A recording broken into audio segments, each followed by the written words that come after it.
Oh, no one could hear us. Oh, what a shame.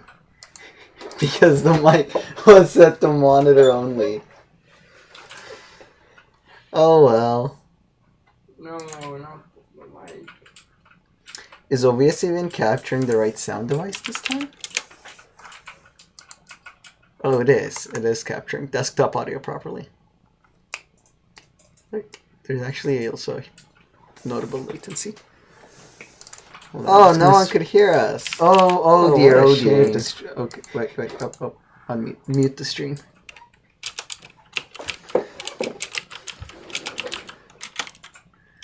Pacto, load module. Oh, that should be better. Is this better? Is this better?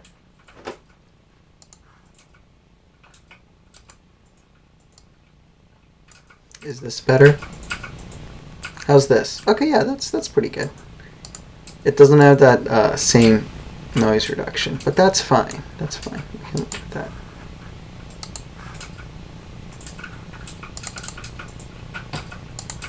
It does have the addition of camera noise, though, because this is beautiful. Let's do this. Yeah, that's good.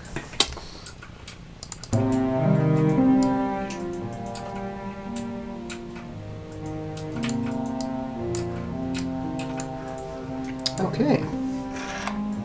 So since no one knows what I'm up to, because probably no one's seen my thing from yesterday,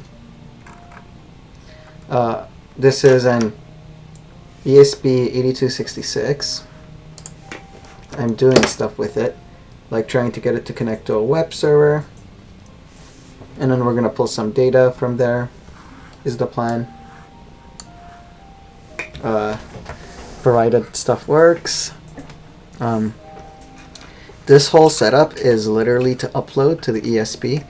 So I don't have an actual breakout board. Oh right, I can control my camera from software now.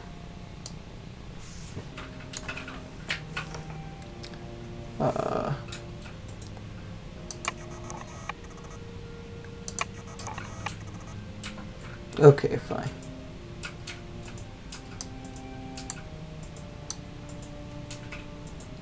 So these ESPs are cool because they're like low cost, and then they also natively connect to Wi-Fi, which is quite cool.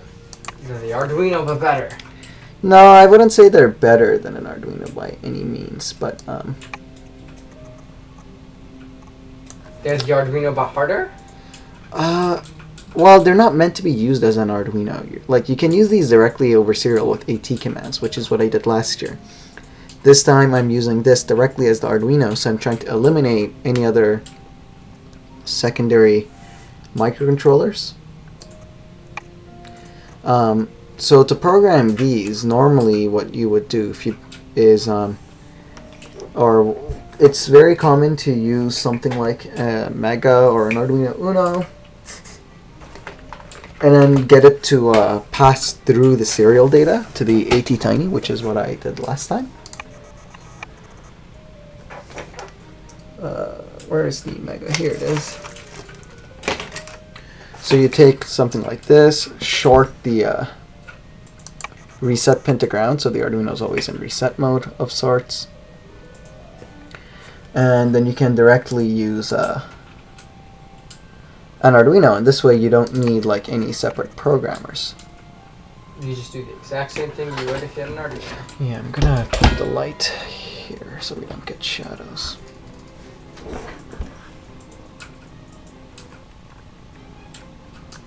The problem with this is, well, you need a separate board.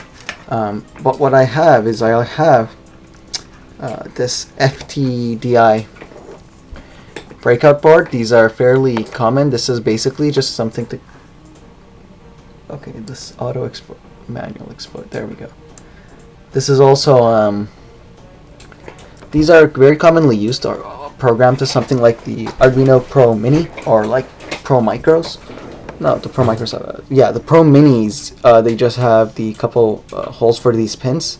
So if you have a Pro Micro, you just plug this in natively straight to it, and this is how you would upload code to it. because there is no other, like there is no built-in USB controller.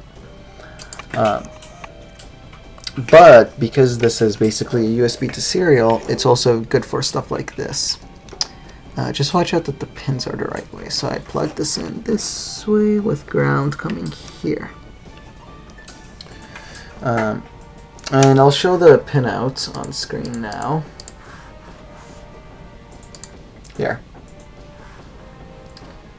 So this is what you would do. Also, yeah, huge thanks to Chen for letting me use his music. It's not the best suited thing for a tech stream, but like, it's royalty free for me, so I'll take it. So this is the basic wiring. So what you see here is how you would program this. So if given this FTDI breakout board, and you hold the Wi-Fi chip accordingly, let me this. Here, let me do it this way.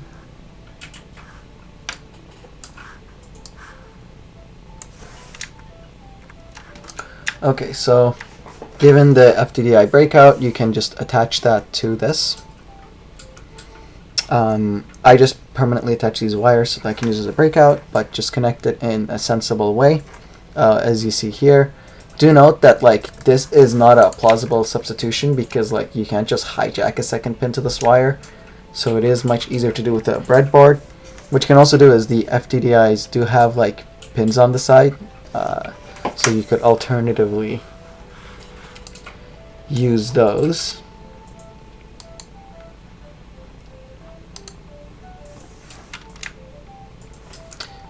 Wait, suggestion, the stream's current bitrate 20 is lower.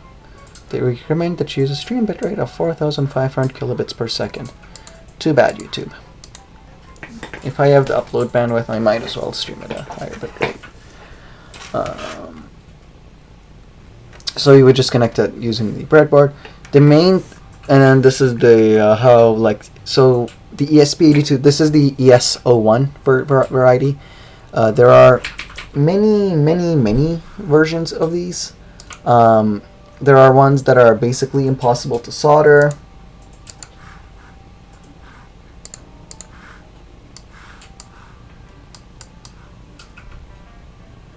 I wouldn't necessarily recommend those because they're just hard to work with.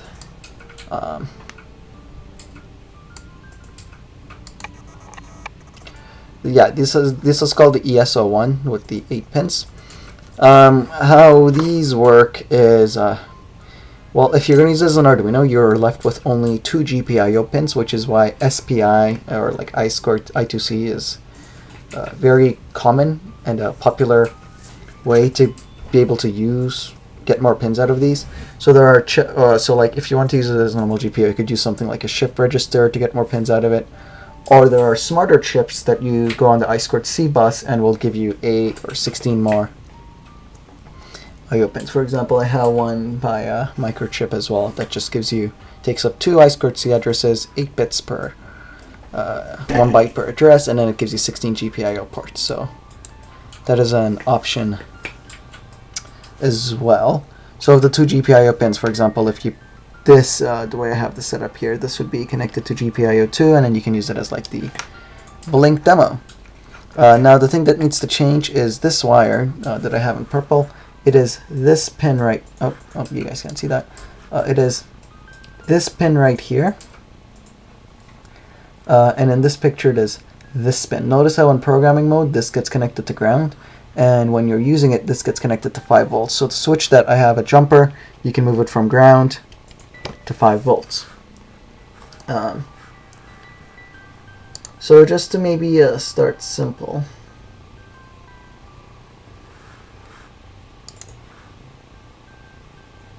Yeah, I think I should just showcase the basic functionality first. So in the Arduino actual IDE, let's just open Blink.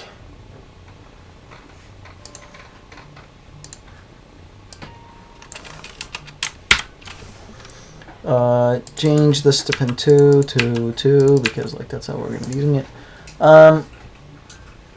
In tools, first you need to add the board.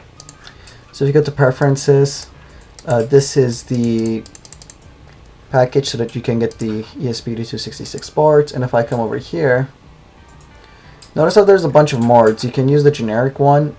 This is an ES1, but like if you choose ESP12E, it seems to also work.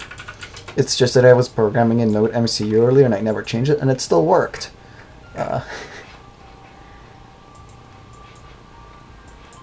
This you would just choose based on your new speed. This one runs at that. Anyway, all these defaults seem to work fine for me. So to program this, what you do is first you need to have it unplugged. Move this pin to low. Plug your USB cable in. Not sponsored by D-Link. Choose this. And if you upload this, you will get a little bit more verbose. So it'll be like connecting. And if it works, you will get wiring. Or sorry, writing at, and then it'll give you a little progress.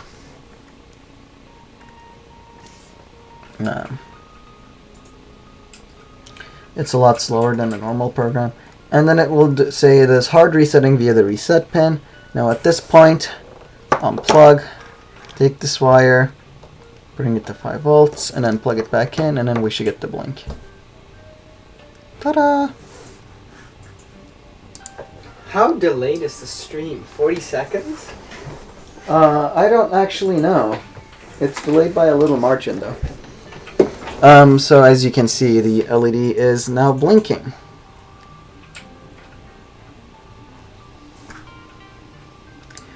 And in this sense, you can use this as though it is just any old Arduino.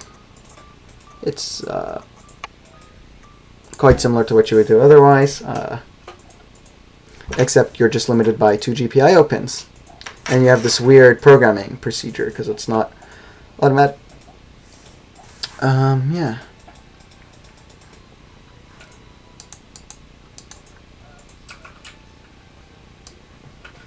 Hey, it's blinking.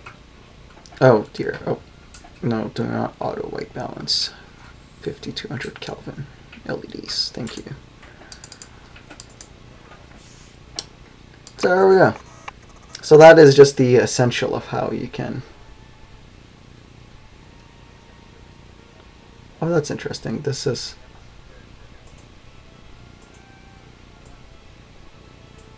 a lot sharper. Huh. This camera is very quirky. These are all blurry. Whatever. Okay. So that is the essential. Now, obviously, if you're going to use an ESP8266 and you're only going to flash an LED, you might as well have used an ATtiny. If you're using this, it's probably because you want to also have Wi-Fi connections. So let's get that up. Oh, I can see the rays on the light. Is it called ray banding? You mean the 60 hertz flicker? Yeah, well, it's not working right now, but on one of your cameras it has. Yeah. Yeah, these lights flicker. There's unfortunately not... Yeah, you can literally see my multiple fingers. They are okay LEDs. They will... It's better than nothing. Halogens get too hot, so... We'll have to make do. So that is the basic of how you'd program one of these. This is not a very good video. I should make a tutorial, I'm just lazy. So that's how Blink works. Now there's a couple other neat demos. For example, HTTP client, I've just changed it up so that we can use HTTPS. That is a temporary Wi-Fi password, so don't even bother writing it down. So for example, we're trying to connect to my Huggin instance, and we can get it to do some neat stuff. For example, let's bring up Firefox.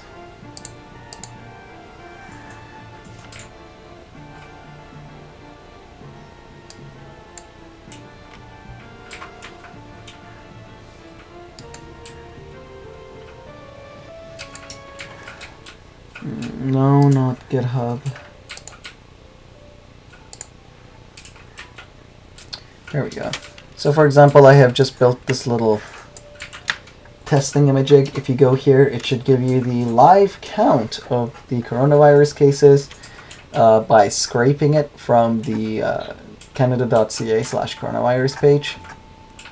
I'll change this link so you guys shouldn't try abusing it.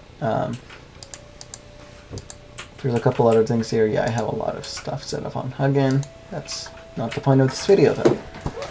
So wait, first thing you do is you connect. So you see the Wi-Fi. Yeah. Oh fuck! Headphone! Oh no! No! Okay. It just spilled all of my ices on the floor. Whop! Oh well. LED headers, jumper wire.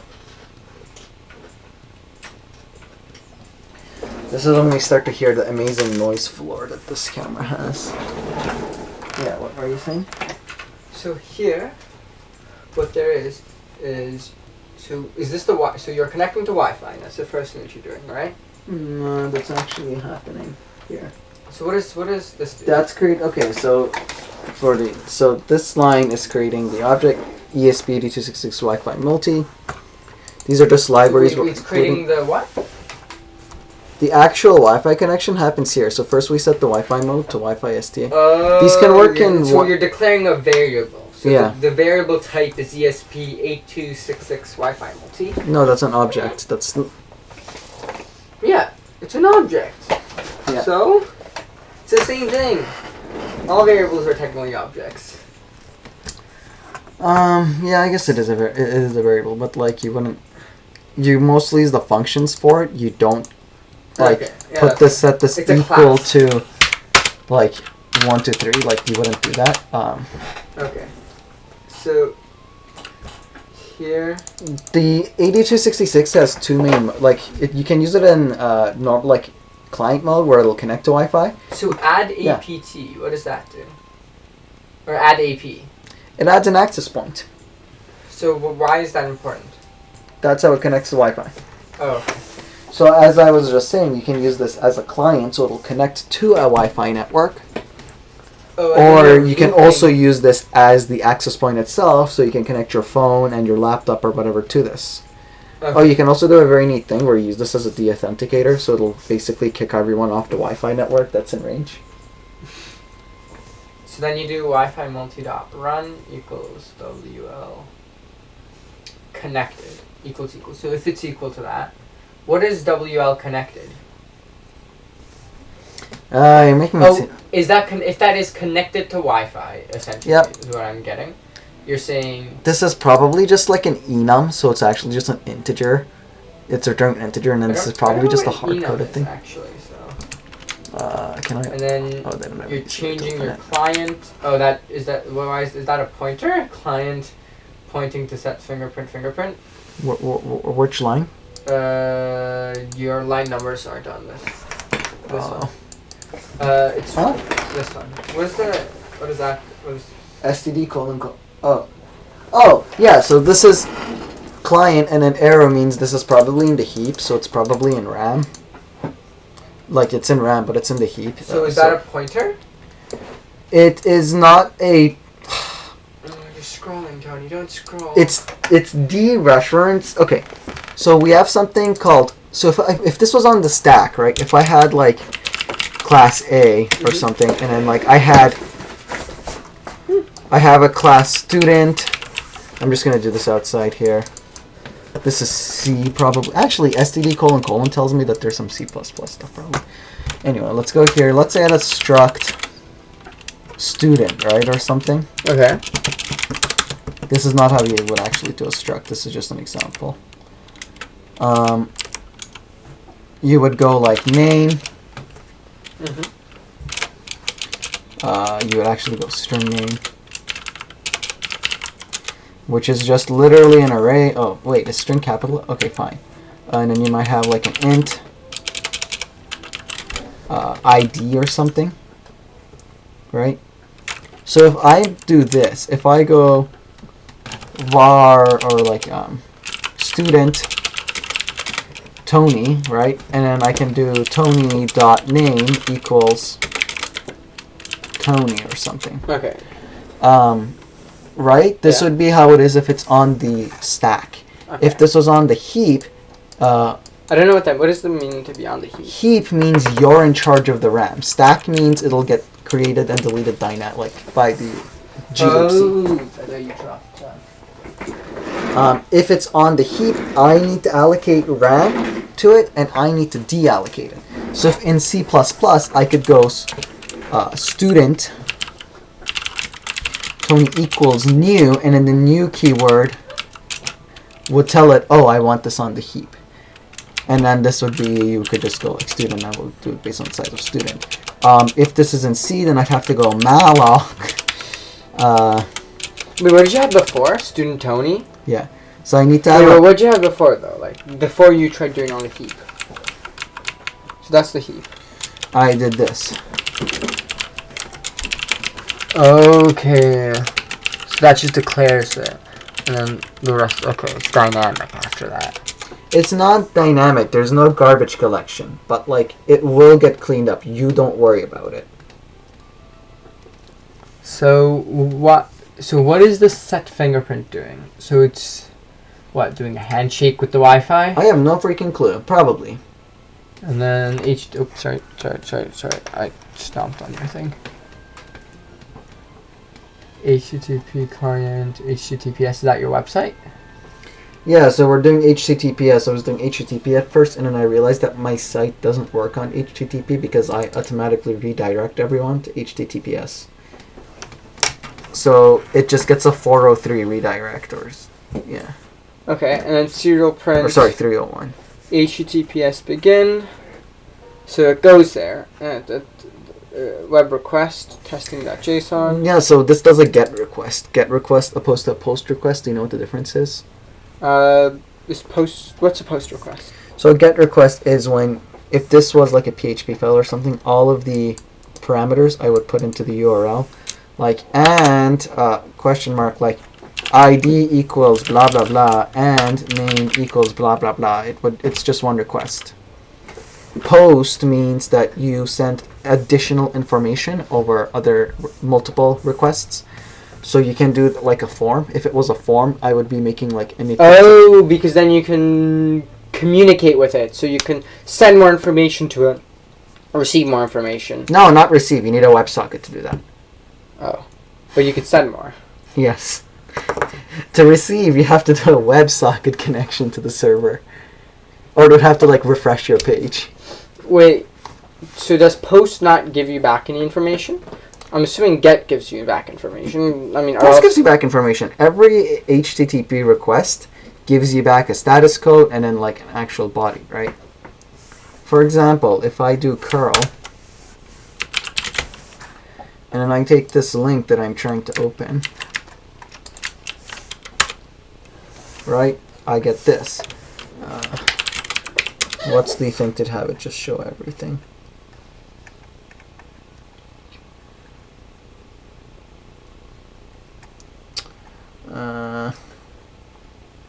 I don't remember.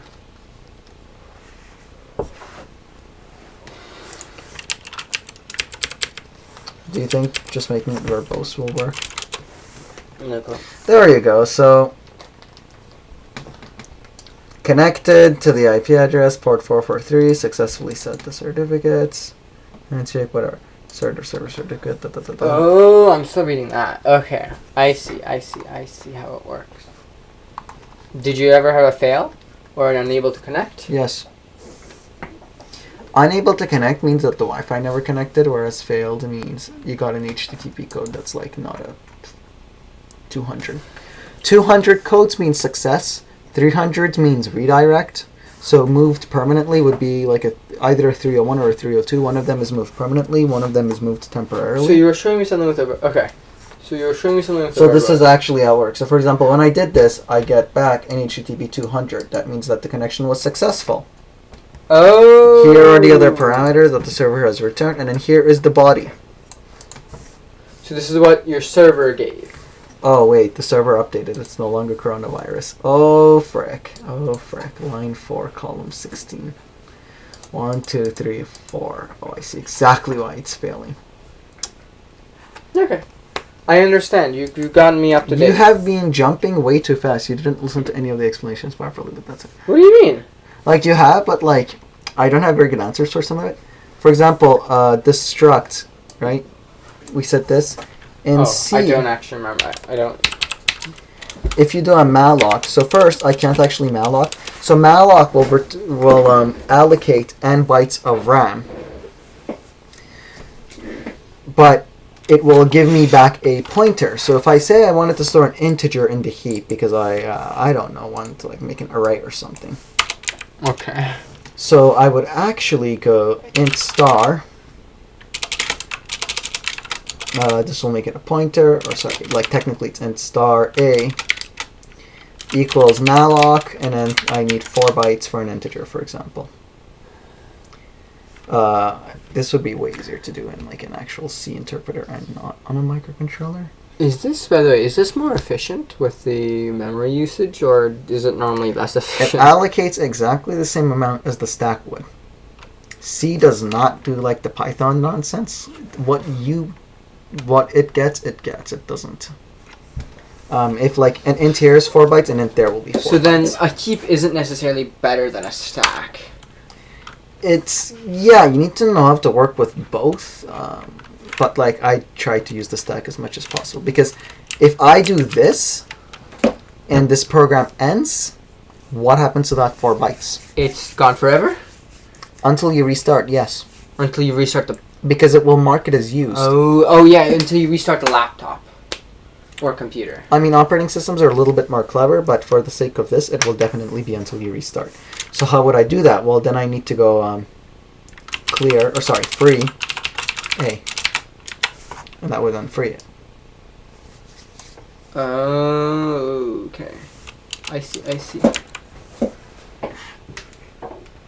What else do we jump over? You can also do a calloc instead of a malloc, and that'll just clear it. Wait, a calloc? Yeah.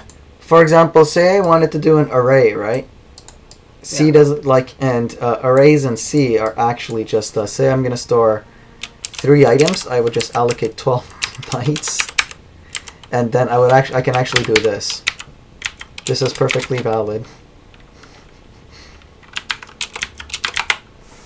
And if you because a pointer is actually the same thing as an array. In fact, if I get an array, I can access an array as so this will give you the address of something. This will dereference it, if you know what that means. So if it sees a star and it sees a variable name, it assumes the variable name, like if it assumes that variable is a memory address. Okay. So it'll go to the memory address and it'll return you what is there. So it'll open up that chunk of memory and return it. Whereas if I do ampersand, I don't know, like string a equals high, and then I go like ampersand a, that'll give me the memory address where that's stored. Also, a string is the same thing as an array of characters. It just has a null terminator at the end. Ampersand a. There are no strings in C. Ampersand a is the area that it was stored in. Okay, I see. So pointers also have a memory address, right? So if I had a pointer, I could get the memory address of the pointer, because the pointer that points to something also lives in memory. Because you need somewhere to store the address. Yeah, if I remember from linked lists, each element... Yeah, you use this a lot in linked lists. Each element has its data, has like its storage, and it also has a pointer for the next one, which means it's really using twice as much storage space, but it can use storage space anywhere in the first available slot in RAM, correct? And by slot, I mean like free RAM. If it's on, yeah. I mean, it's up to your compiler and your runtime environment on determining how you will get RAM. There's multiple memory allocation methods you could use. You could go for the first free chunk. You could search the RAM, find like, you know, the like smallest chunk that it would fit in and allocate something there. Because what'll actually happen is when you want malloc for 4 bytes, your operating system won't give C 4 bytes. It'll give C an arena, which will be like, I don't know, like a couple megabytes. 4 megs, 16 megs. And then when you want 4 bytes from it, it'll just allocate from there, and then when C runs out of space, it'll ask the OS, For hey, more. give me more RAM. I see.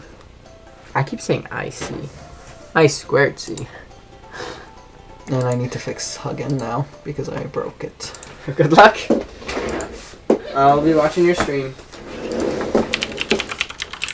I'm no longer live. Oh god, we gotta fix that. You're making me live. What was I doing? Did I upload this program? Pardon me? Had I already uploaded this program? I need you to like catch me up because you...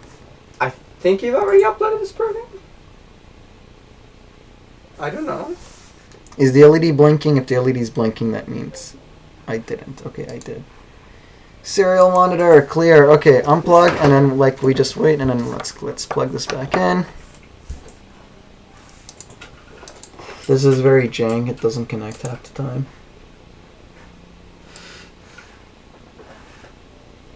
I mean, I never promised that it wasn't, so I don't feel bad. My voice sounds really, really bad on that.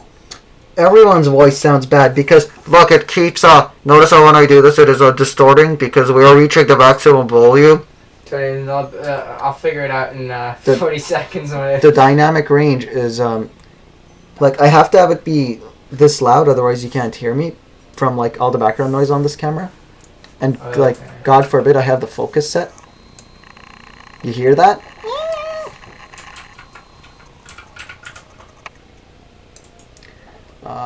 But it's not a fun experience. Anyway, so our problem is this open with... See, like, yeah, it just clips. This is clipping way too often. I should use a compressor.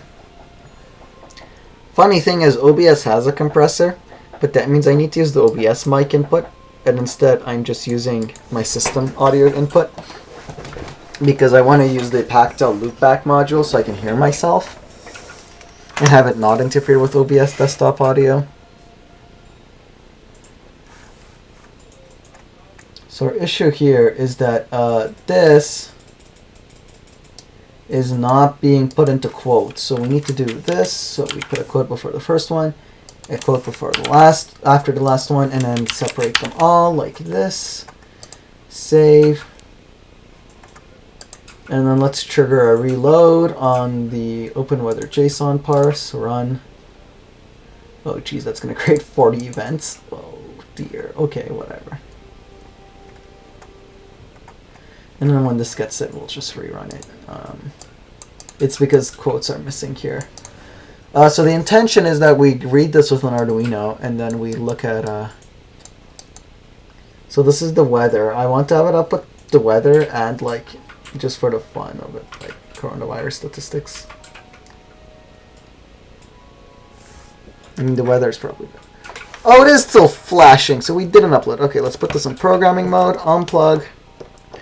Replug, and let's upload this. Compiling sketch.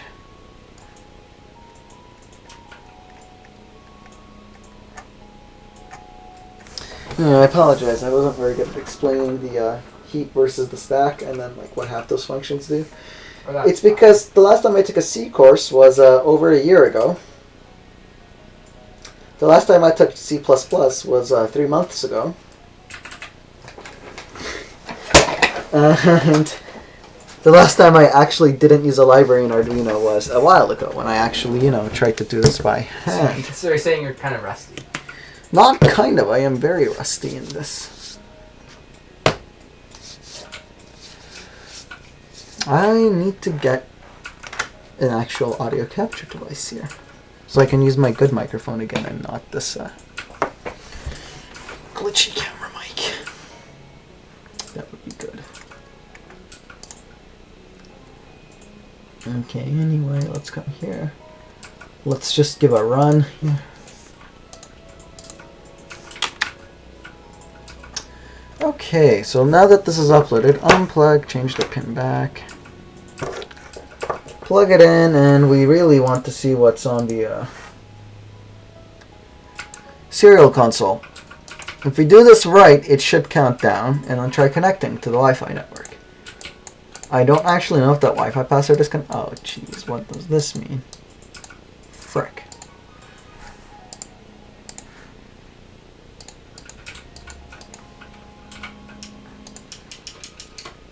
That looks like exactly the type of thing that would happen if you're running at a wrong frequency. Well, you know what, let's just set this to 9600.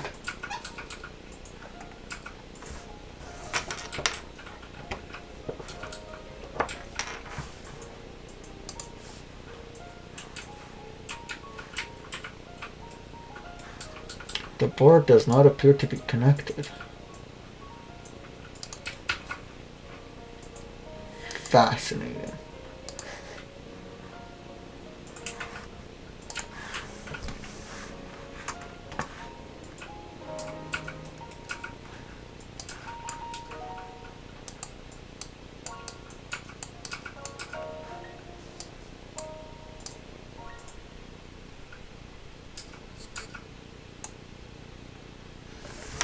I am getting really tempted to just use copyrighted music next time.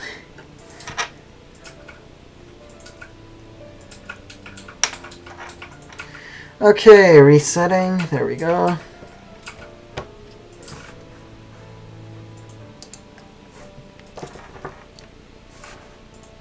I wonder what port the computer is going to put it on this time. You back to USB 0. Okay, computer. 9600.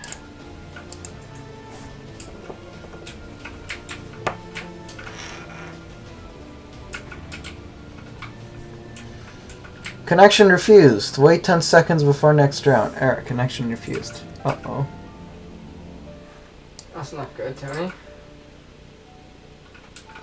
Okay, but that means it connected to Wi-Fi properly. The connection refused means it's failing over here, which means it's failing when it hits my server. Is that good? I wonder why it's getting a connection refused then. Like, this URL should be fine too, is it?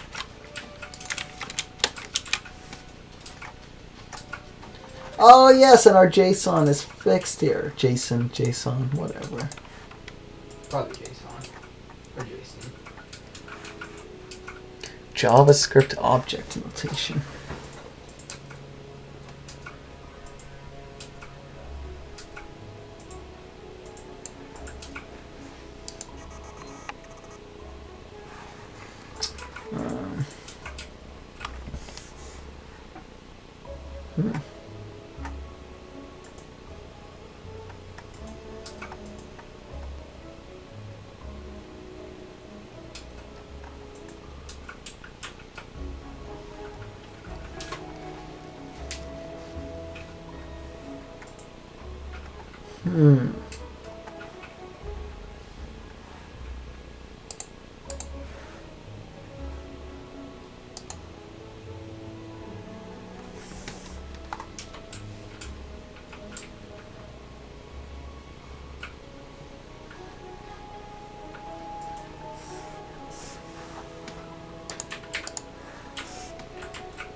Do I need to put .json? It should redirect you. Yeah, redirects. Maybe.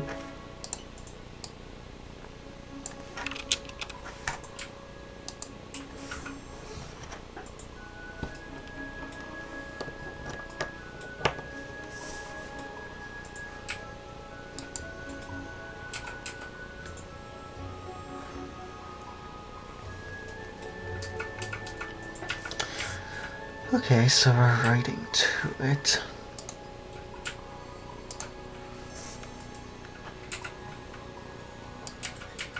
This stream's bitrate is higher than the recommended. I'm just using VA API, YouTube. Whatever VA API will encode it as, it's set to 4500. But whatever bitrate it encodes at is the bitrate I stream.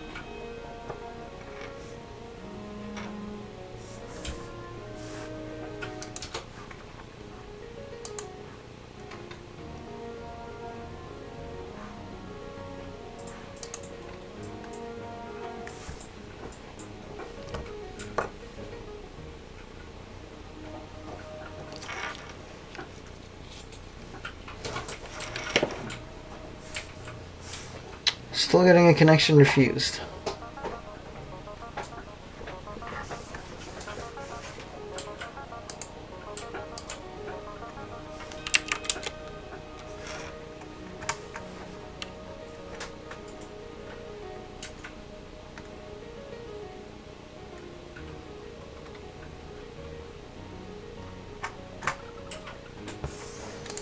Maybe I need to allow it to just use HTTP.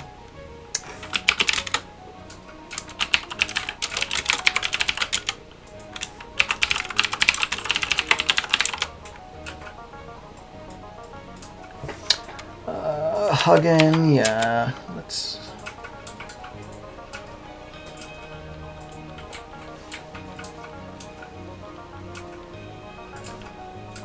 No, redirect.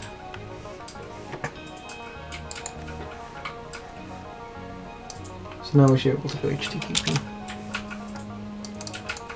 Oh, how long is that going to take to update? It's going to take a little bit. Actually, let's just make sure that I didn't just mess up my Nginx config. So restart Nginx sudo nano slash n slash sites available.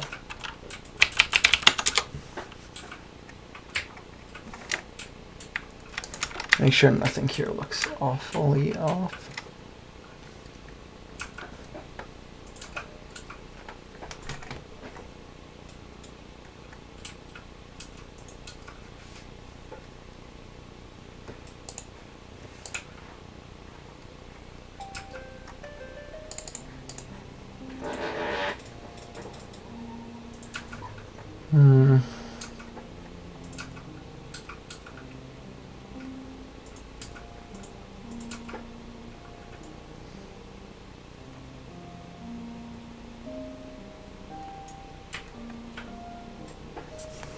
Listen 84.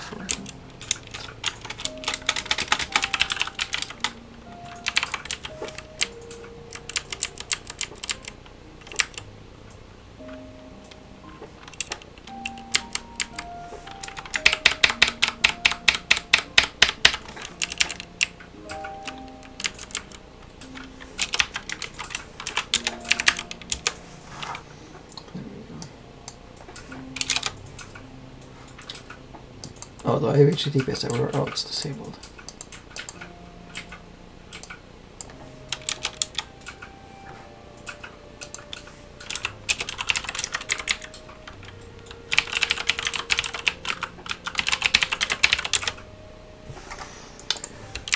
We're still redirecting.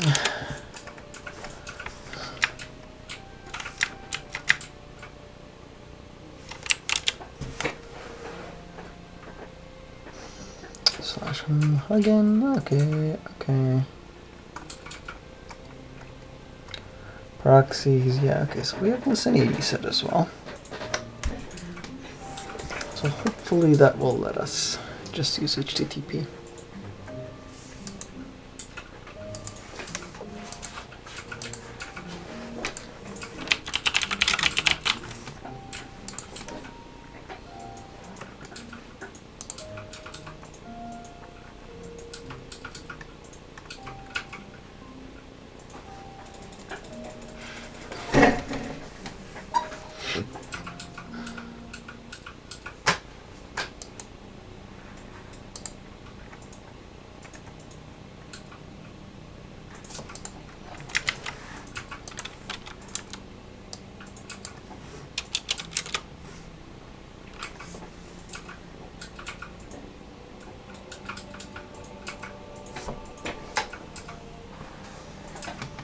So this is still getting connection refused. So maybe we should try the HTTP example.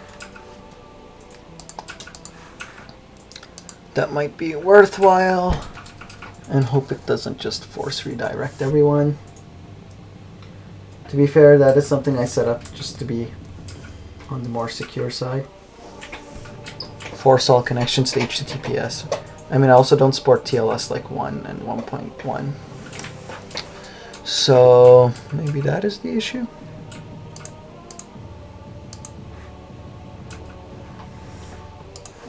let's go file. There's actually a lot of examples here. I2C, HTTP client, HTTP update server, MDNS, SSDP, web server. Yeah, we should turn the poor thing into a web server. I'm sure that's the only thing it's lacking. Oh yeah, let's make it a Wi-Fi access point. I hear this is much faster than my Ubiquiti stuff.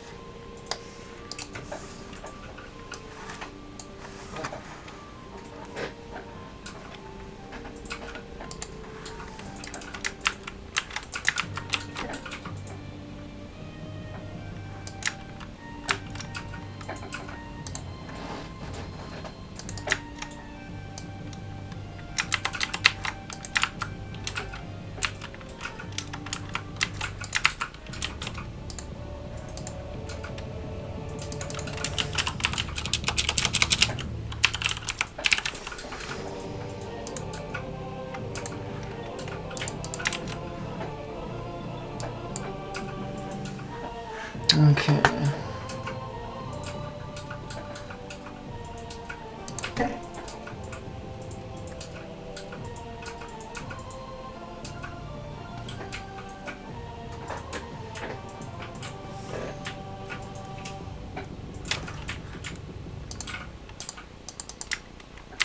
Let's just replace this with this.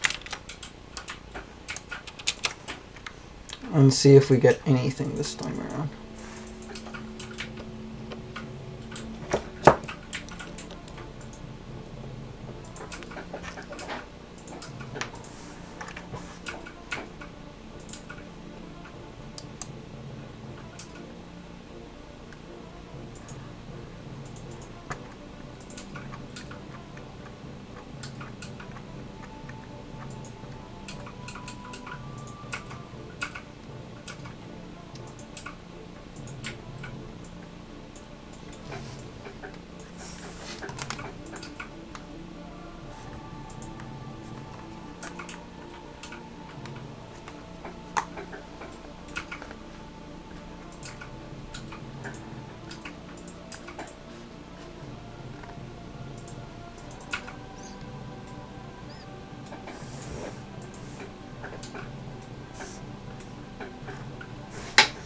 Okay, let's swap this over.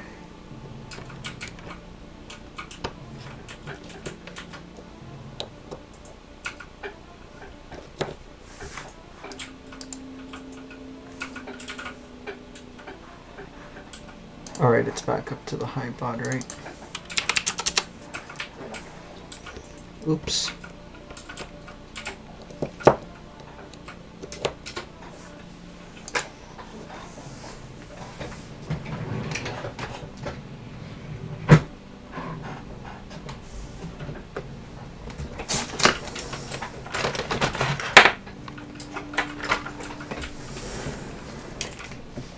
Actually, I should have a much nicer mic here.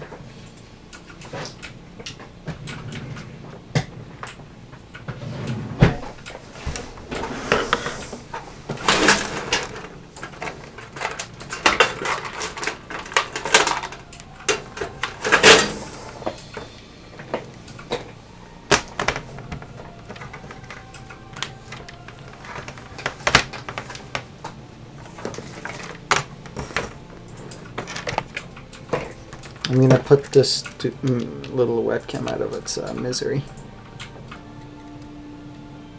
So you just do this, pause, plug it in as a mic, plug it in as a headphone, and then it should automatically pick me up a lot better without all the excess white noise. Oh dear. Oh, this is loud. There we go. I'm not sure if this is more white noise or less. Actually, I think this is better. It definitely sounds a lot more balanced.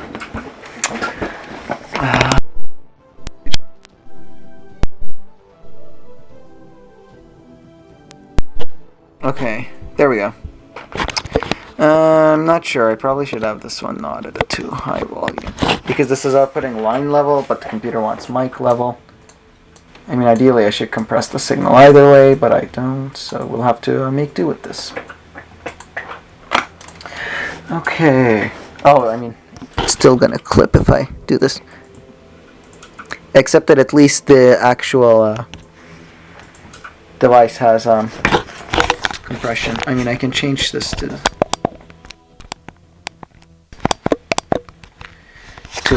automatic gain.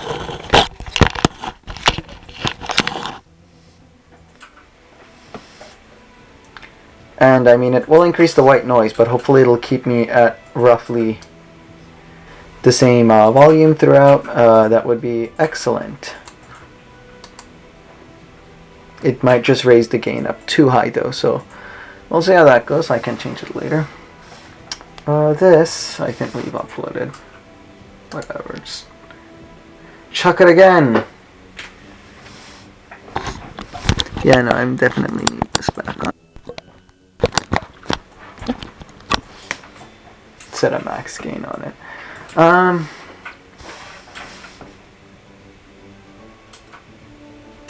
Yeah, so where's the uploading going? Connecting.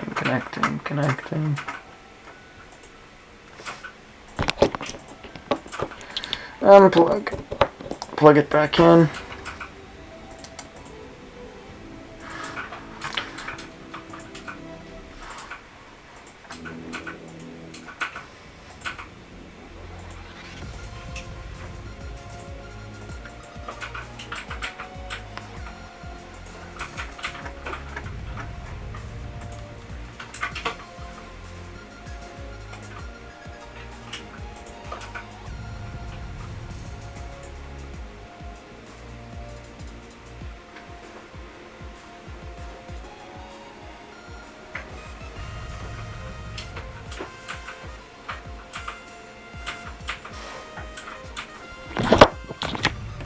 Okay, plug it in here.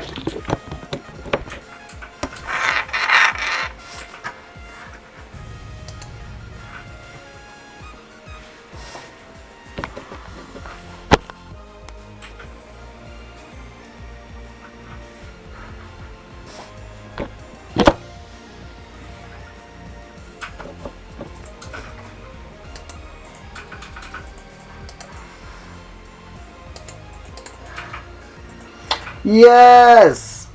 You okay? We have a JSON array! Woo! Nice. It's outputting stuff. I mean, it's the horizontal scrolling. I think is funny because it doesn't all fit. But I mean, mind you, this is not the proper way you should be using JSON. The way you should do it is you should have an array of objects. So each object will have a key of time, a key of message. The problem is what I'm using to get this data into this format is actually just a digest. So it's pretty much just like you're not supposed to use it to produce JSON arrays. You're supposed to use the there's an actual agent for publishing JSON, like the liquid. Like you're not supposed to use a liquid agent either. There's an actual one you're supposed to use where you can send it a GET request and it'll format stuff all nicely.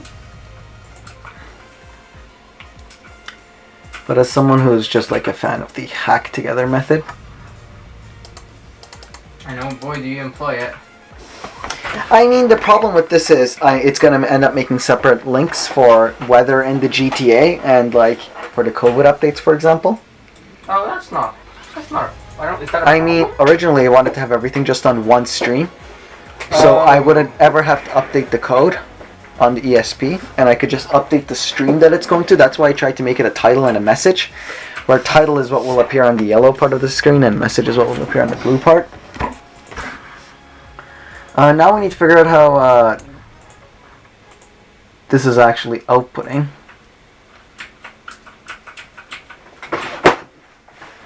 So this is literally just serial print line payload.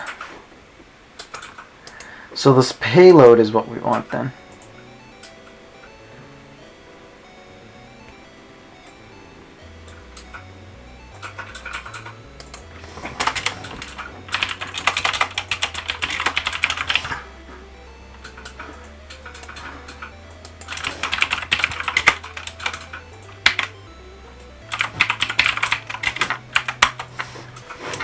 Let's make a function here. Let's make a function.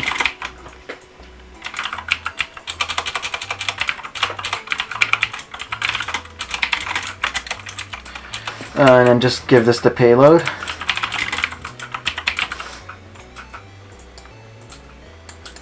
String with a capital S.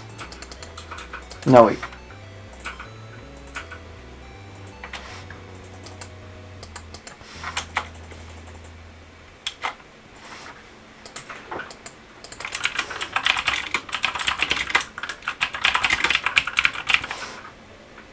This is probably how I'm going to do it. I should make a struct for it realistically. But I won't.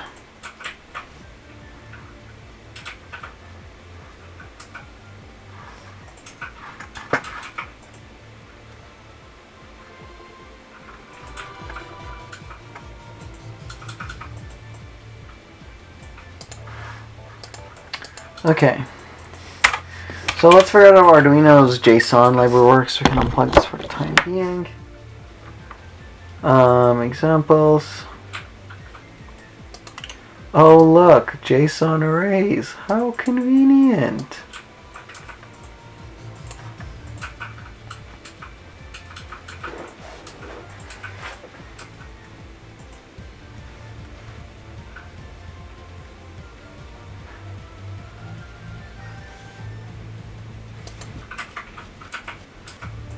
Oh, this is going to be jank. This is going to be more jank than I expected.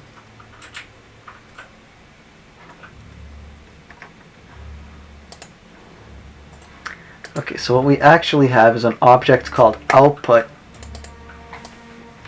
And we'll need to go output.title, output.message, output.type.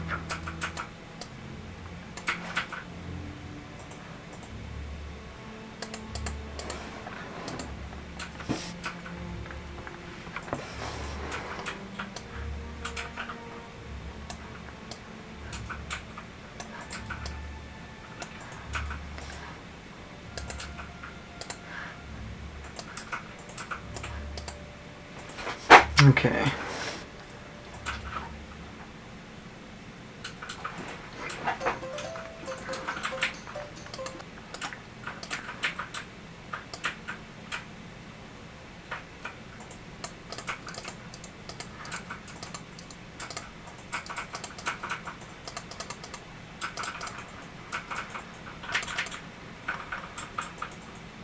Oh, we're feedbacking.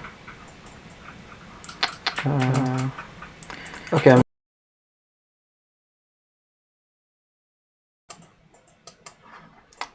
You guys should be still hearing this. Oh, and this way we can have, you know, some background noise cancellation, which is... Am I the background noise? No. No, the stupid hissing on the mic is. It makes me sound more robotic, but it's a sacrifice we have to make. And I'm going to mute the desktop audio because I'm just going to play my copyrighted music.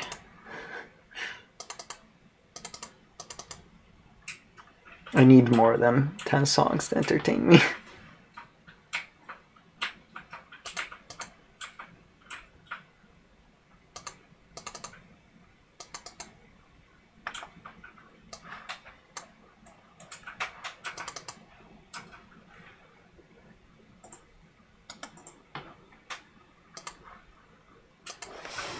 I mean, I'm also... Oh, my computer have enough spare CPU power to do some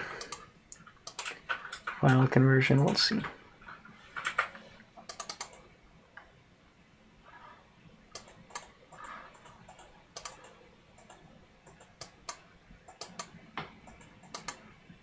My hope is that you guys don't hear this and I don't get copyright striked.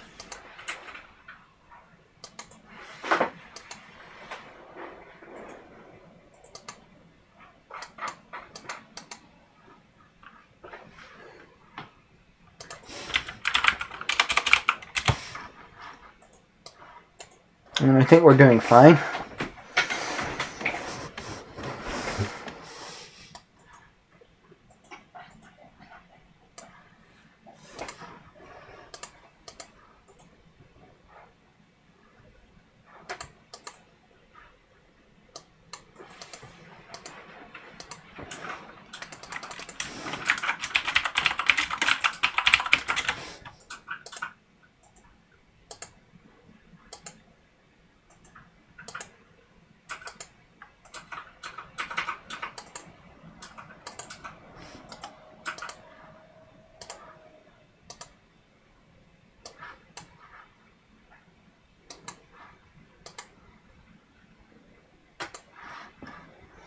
Okay.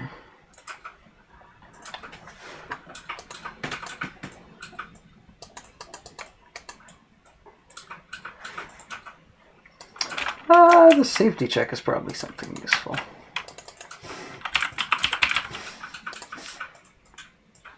Oh, we should. Oh. You know what? This is some useful example code. Copy. JSON.parse payload. There we go.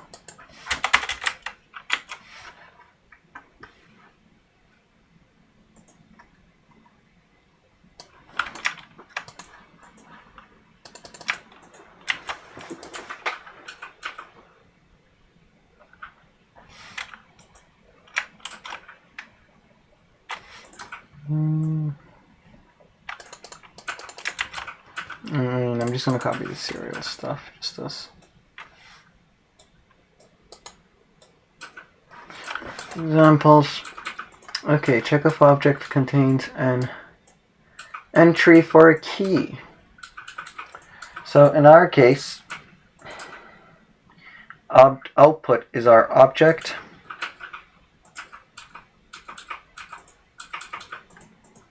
Or I guess no, this is a root, so we need to go output dot title output dot message my object dot output. Okay.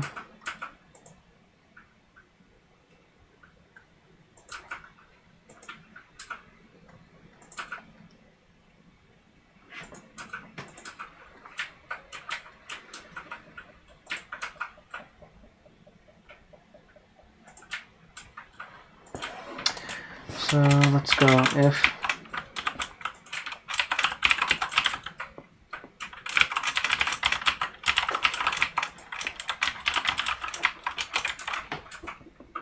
does this work when it's nested?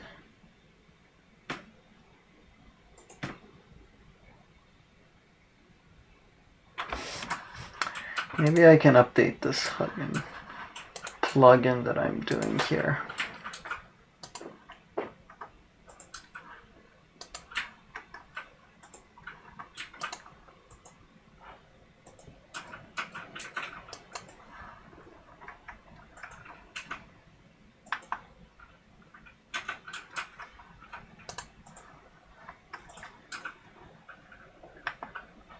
No, those are just liquid data. There we go. That's the one that we're accessing.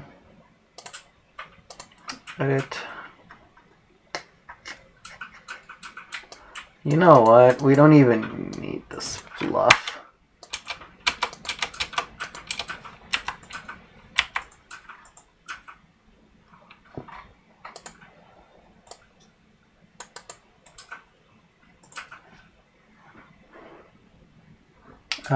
Title.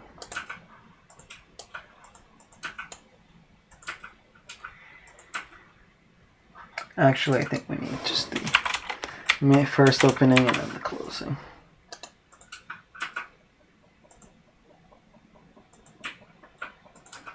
That should be good. Now if I rerun this, frick. Oh, wait, I'm already providing those?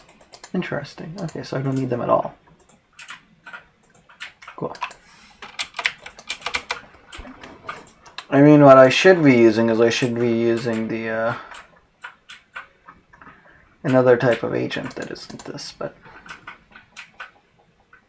the feed maker that does RSS, XML, all that stuff. That is the proper tool for the job. This is not. Yay! And now I don't have to. I can literally just go has own property title.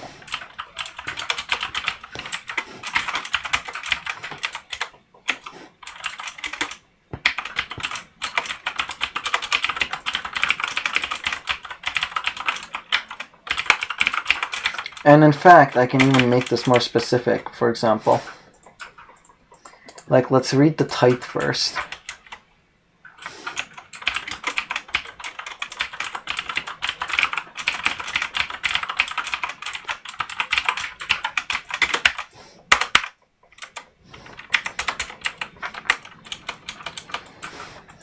And then the type here should be set to weather. And if it's case weather, we'll do this. If it's status COVID updates or whatever, we'll do that. And this way I can repurpose this code through scraping multiple feeds. And that way I'll be able to weather have more than just a message, because, like, you know, we want the temperature and stuff that isn't just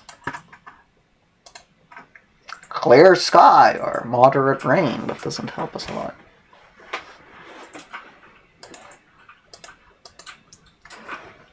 I mean, we might also, like, we need to construct the message in advance, but we might want to also, like, if it's weather, go through it a lot quicker.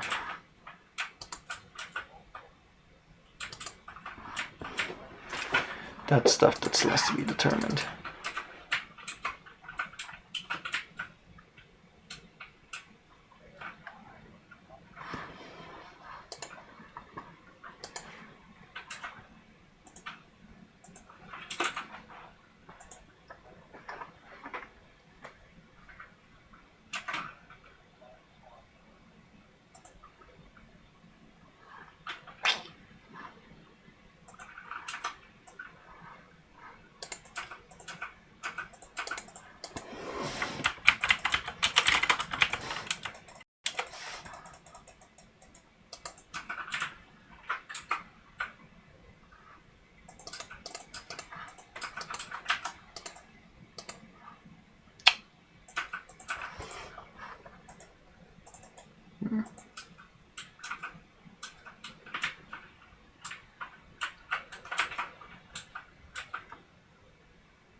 Is serial.println like printf? Do I have to go backslash d or something? I hope not.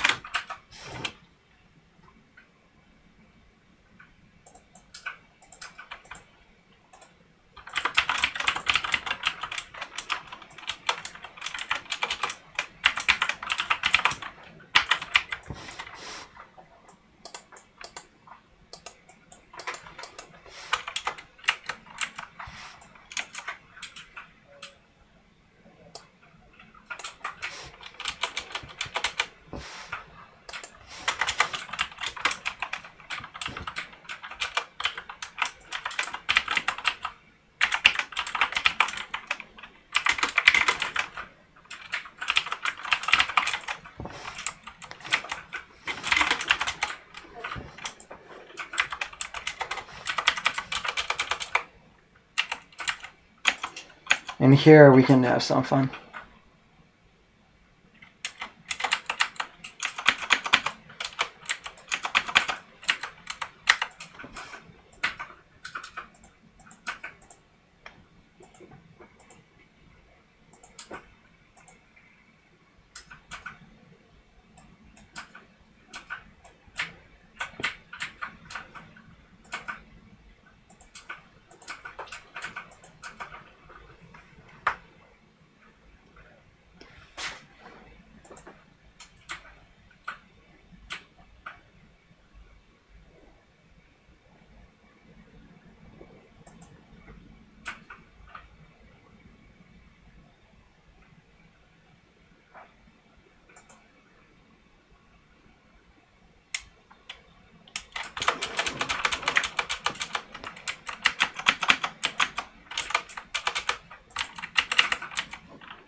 So if it is of type weather, we will read the array.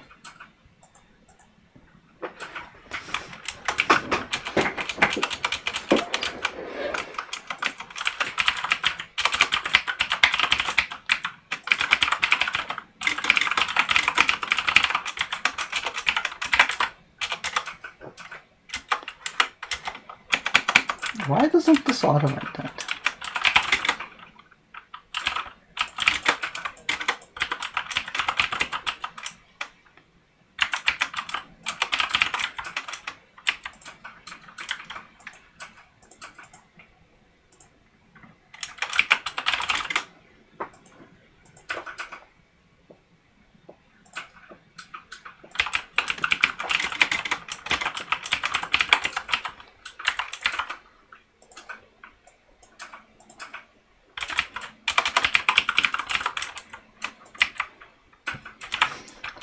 I'm just going to name this titles on messages because this is actually an array.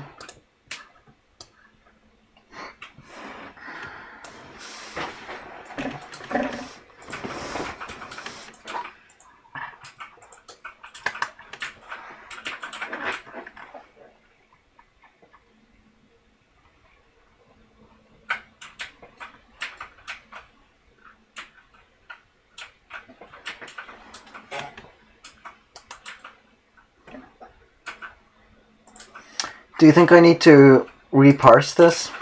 Me? I don't know. I guess do it.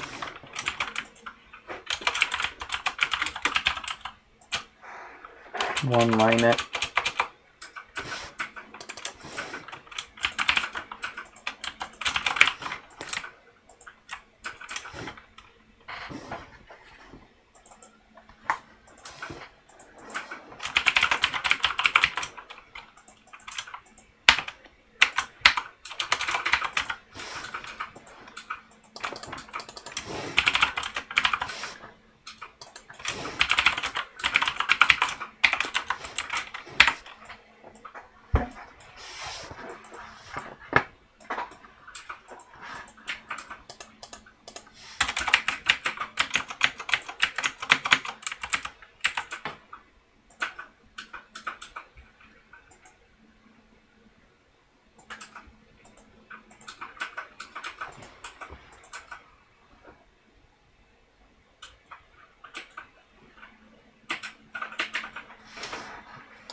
And now we will update the screen in a loop.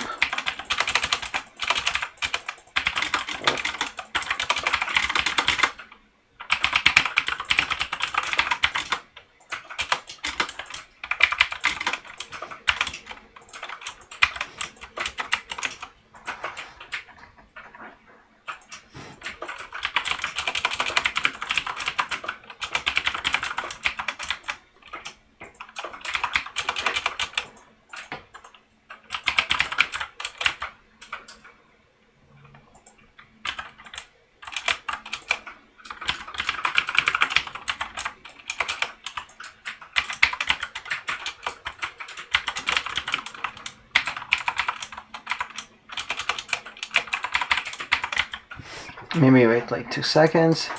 Okay, now let's figure out update display.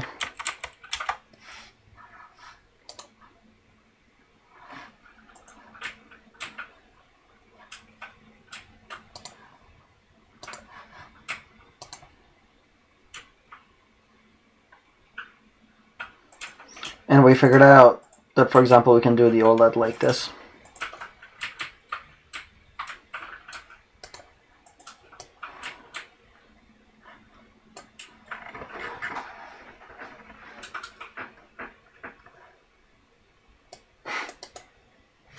We can use our 2 GPI opens. Actually, we'll see one work.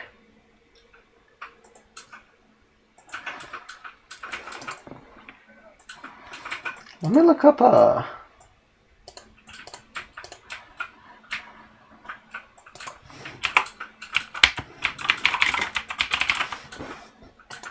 because we don't have GPI 415.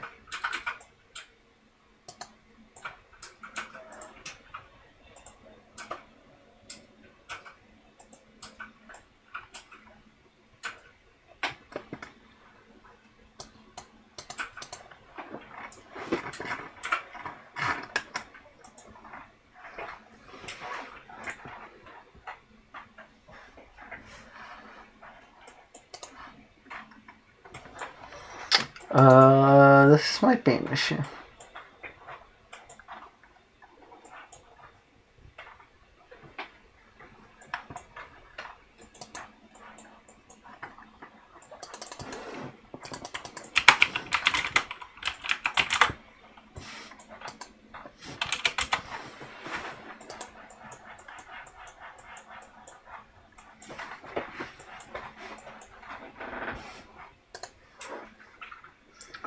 Because we only have GPI 0 and GPI 2.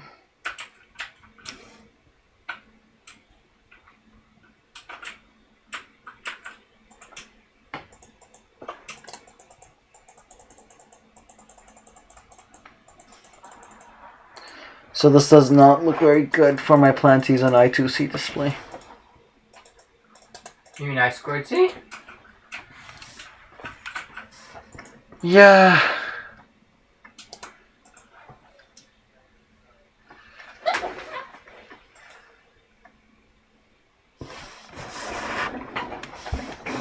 How are they doing it?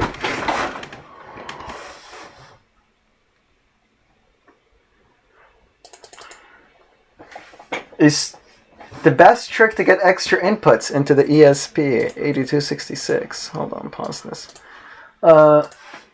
Is to use GPIO 0 and GPIO 2 as the I2C bus. The pull-up resistors needed to get the module to start up correctly can double as the I2C bus. Pull-up resistors and the other slave components on the bus are open collector and so should not pull the bus down on power up.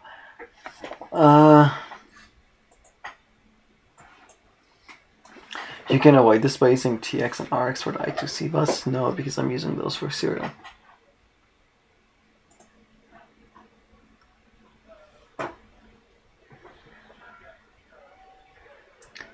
So, like, if we wanted pins, I could use the I2C chip that I have. Sorry, I gotta stop. Gotta pause you. On the other I side. could use the I2C chip expander. Pin expander, but like... Oh my god, what happened to those? You just added in so many wires on that. I didn't add any wire. Does it just look really weird from here? It just looks really weird from there. It looks like you went haywire. Get it? Ha! Ha! Ha! No. Put down the webcam. Put down the webcam.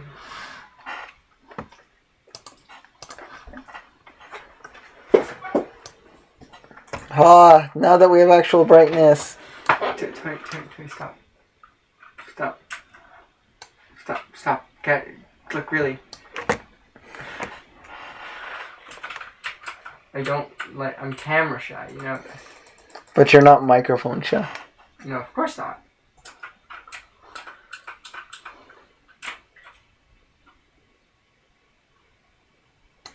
I don't... See, this is a problem with Can I show you filming. something really quick? Huh?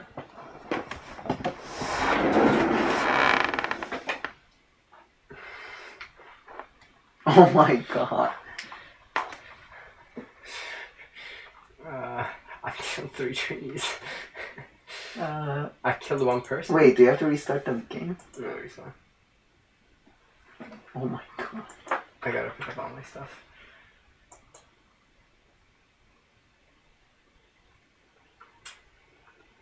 Do you? Yeah. My tool belt shows differently, and that's because I was getting better armor too.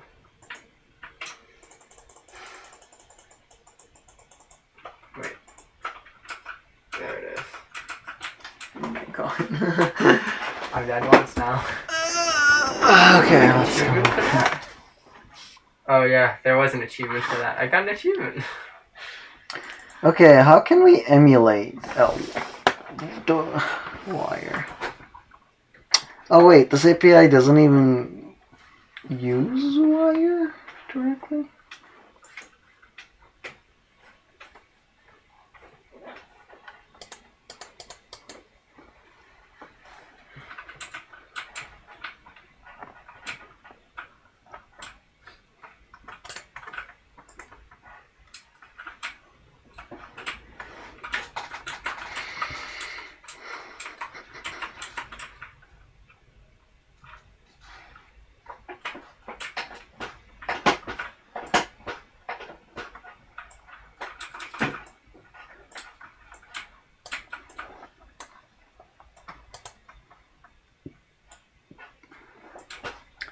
Will I need to change the library files here?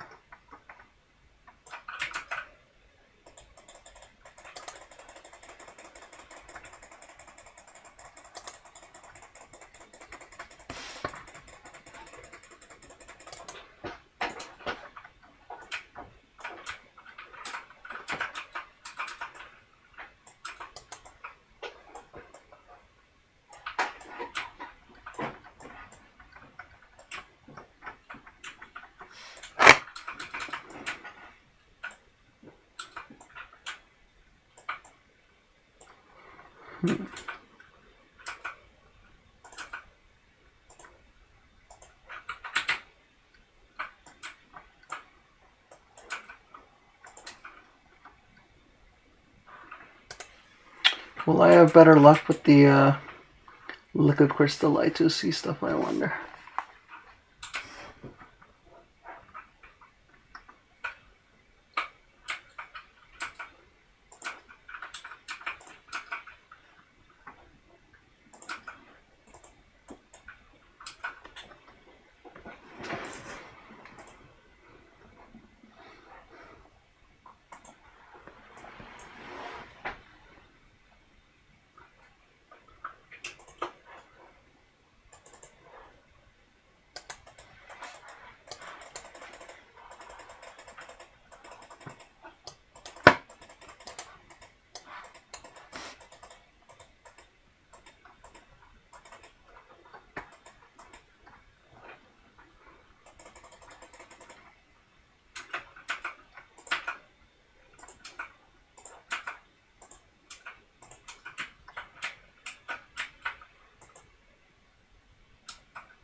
Based on your pins Arduino.h, if not, they can be specified manually.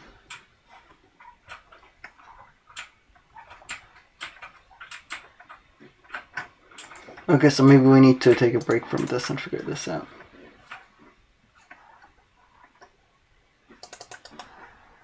What does Biarzo I2C? Is this like software?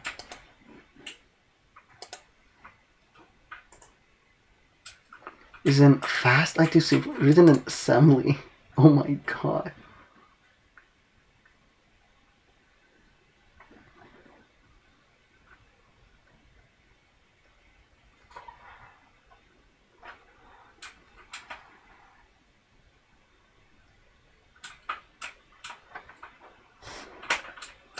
I mean, I can try installing it.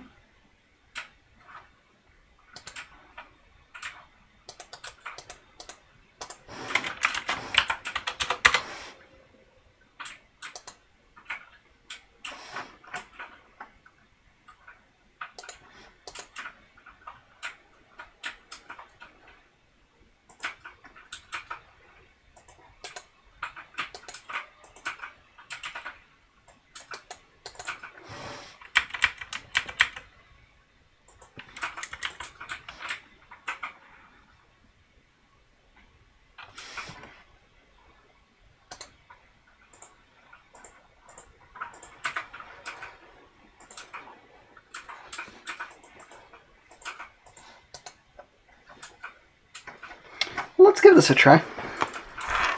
What's the worst that can happen? Programming mode.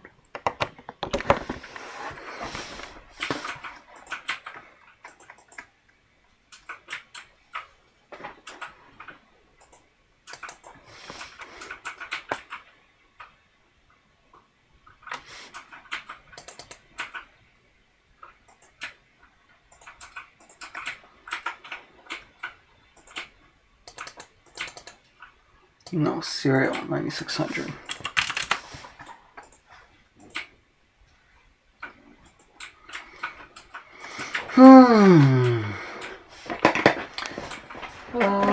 Let's initialize with this,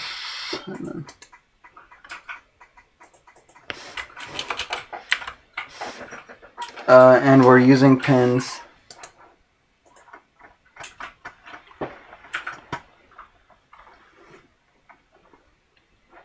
0 and 2, I guess. Do I have stuff connected there?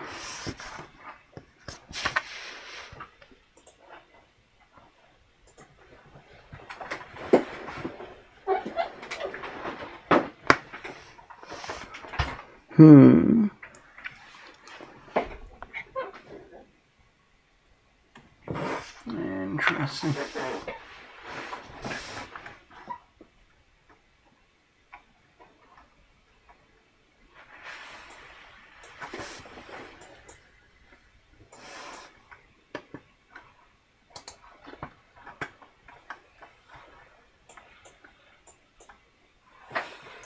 Right, so GPIO 0 is what we're using to be able to program this. And oh, I guess we'll have to put it high to get it from SPI flash.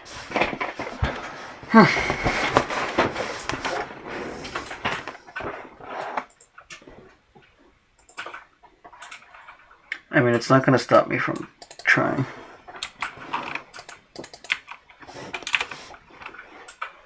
Let's make 2 the clock, 1 the data, sorry, 0 to data.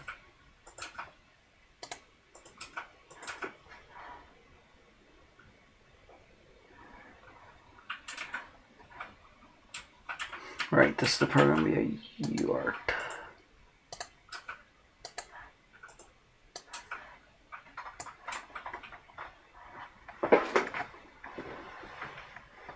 Come on. Okay, hard resetting. Cool.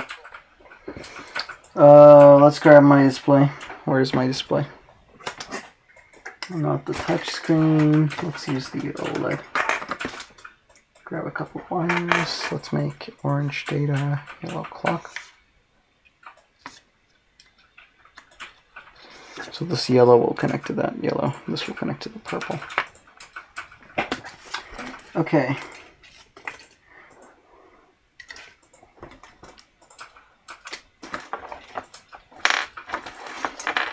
So I just need power.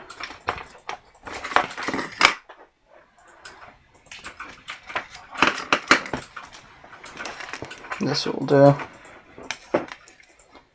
Ground and VCC. The cool thing is, oh shoot, I forgot to change back to the screen. Oh, you guys didn't see any of it. Crap. Oh well.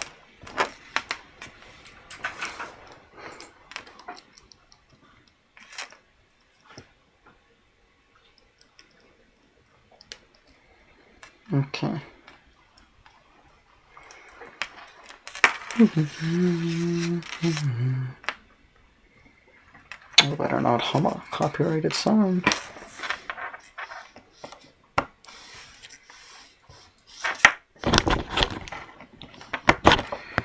Okay, let's boot via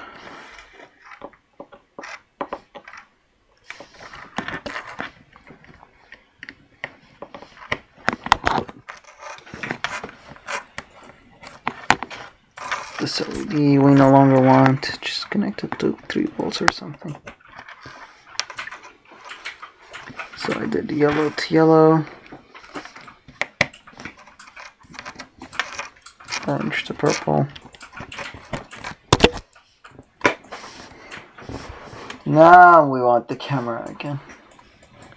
So we should hopefully get something here.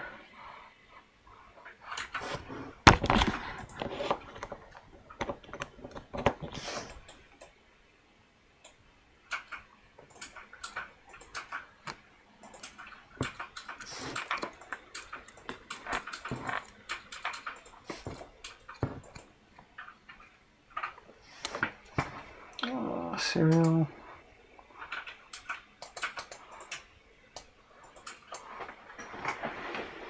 Okay, so we're using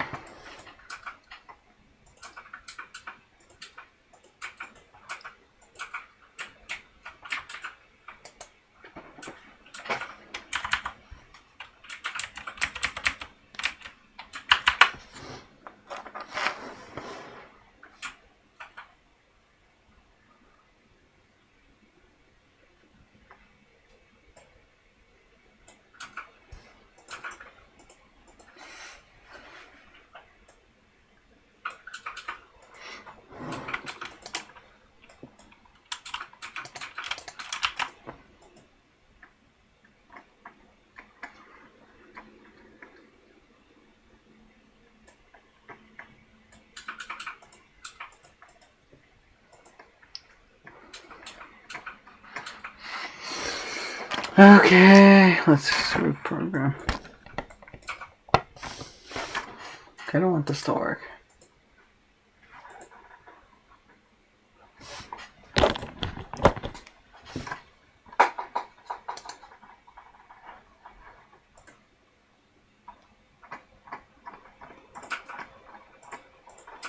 For those that don't know where I'm using the SSD1306 simple demo.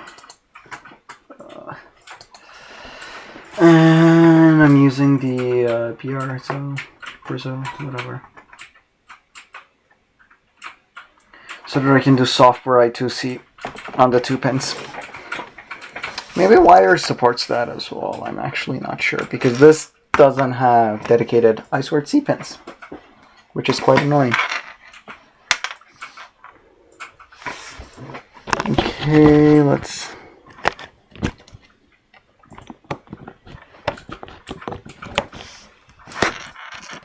So I just need to quickly jumper this after it turns on.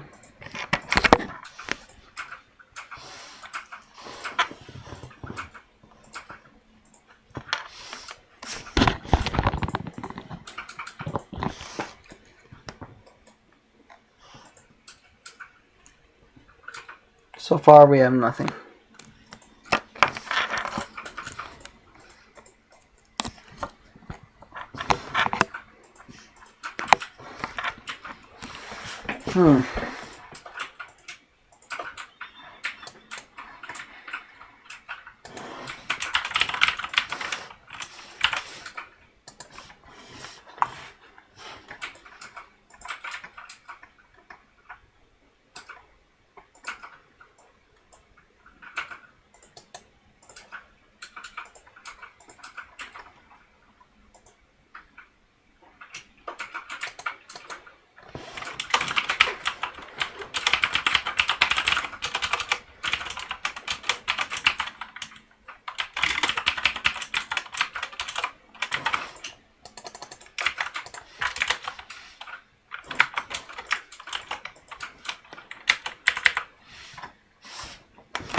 Maybe I do need pull up and pull down resistors.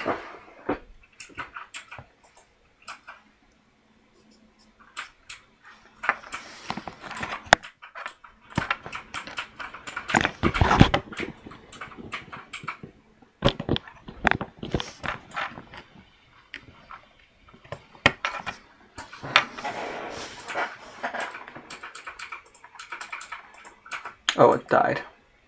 This thing is dumb.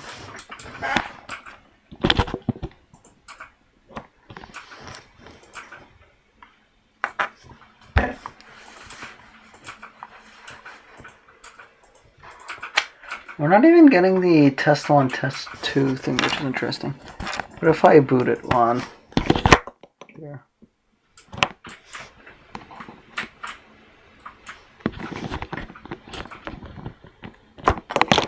So it's literally just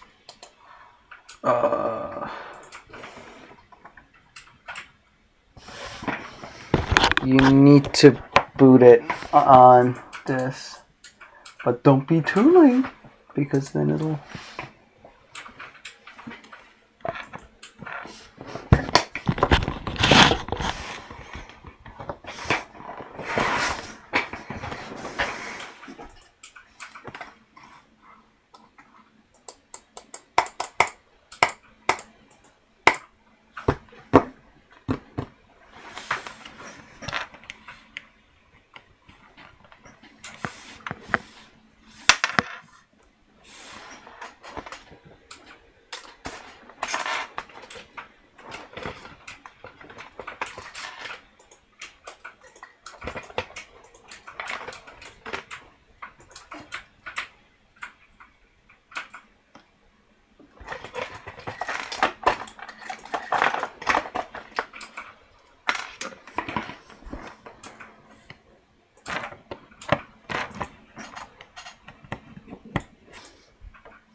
We got a line, which is better than getting a no line.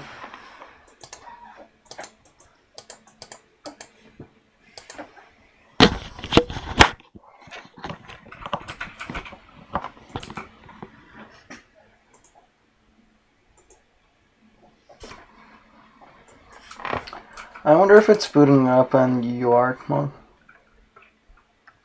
If this connects, that means it is. If it doesn't, it doesn't. Okay, so it looks like it boots up in proper mode. Huh.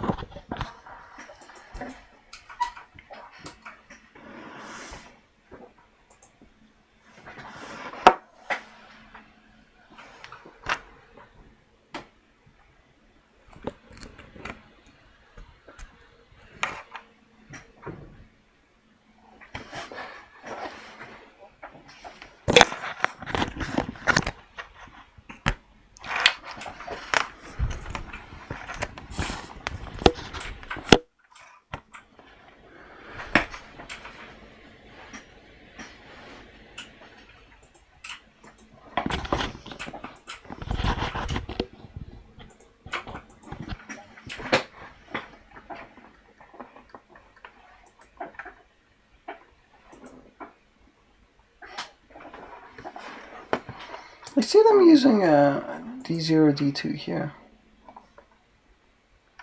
So I assume it does work.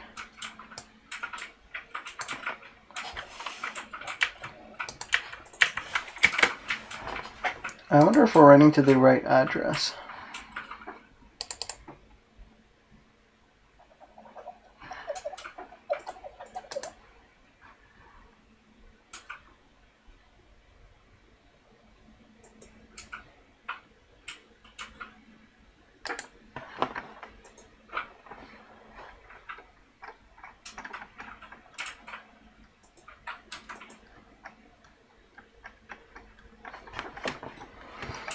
Wait, where's the address?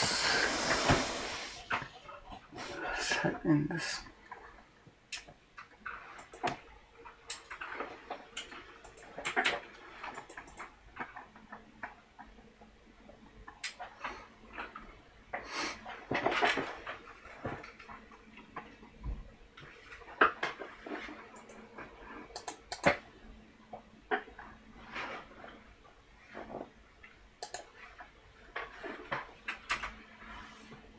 It should be 0x30.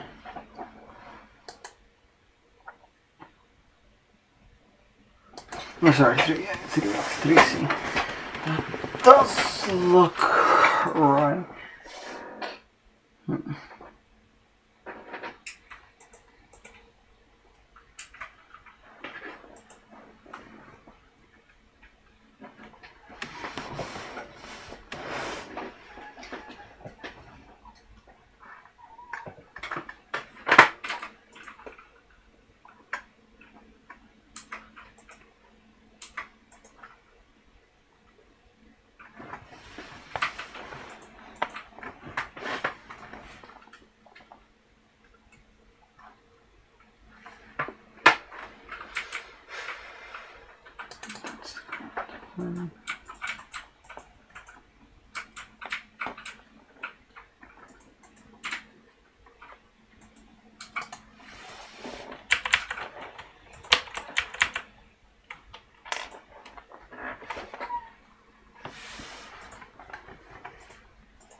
That is connected to the ground. It is.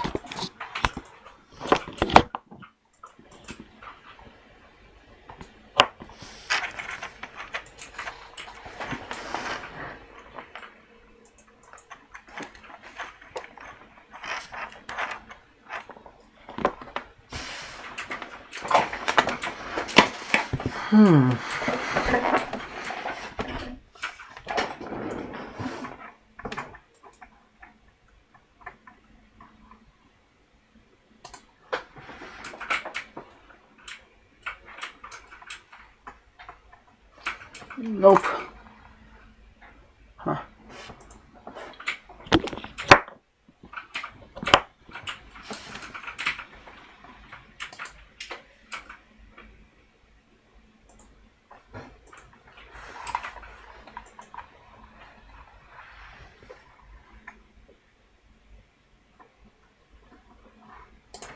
Okay, fine, let's just try this again. Check if my analysis so far worked.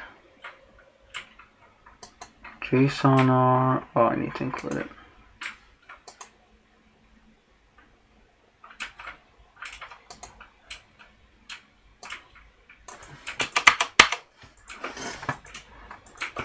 And let's just print this to serial because otherwise it isn't going to do much.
Do I need to use triple equal just like JavaScript? Probably stupid.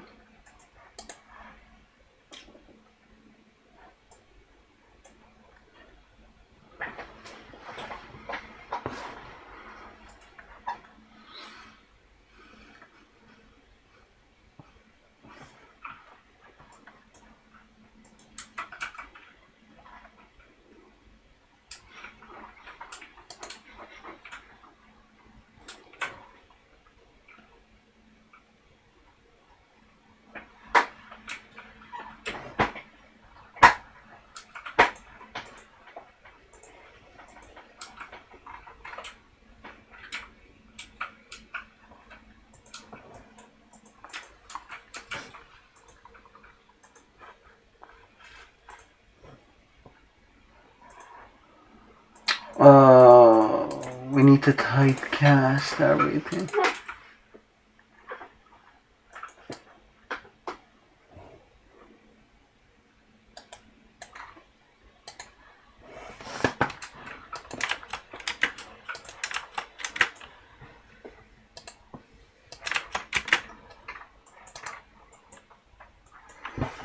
Because we can't compare JSON objects.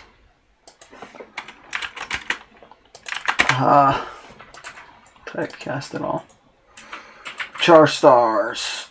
Messages not declared. Messages.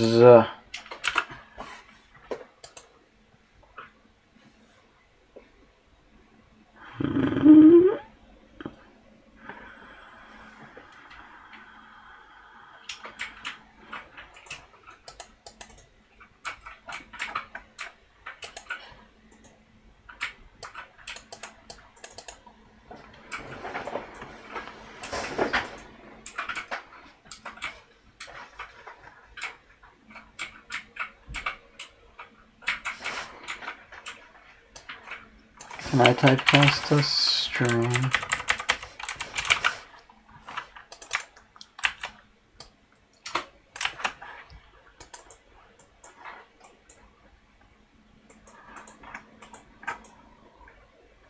Oh dear, that's worse.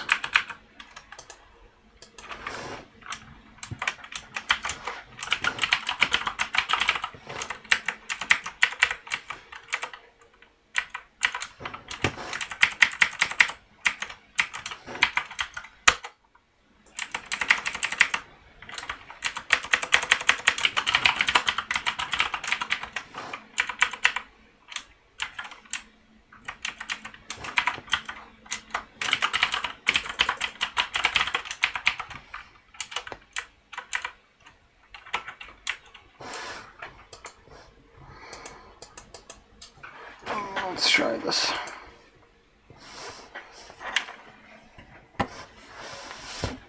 What? Oh, I'm missing. Alright, let's try.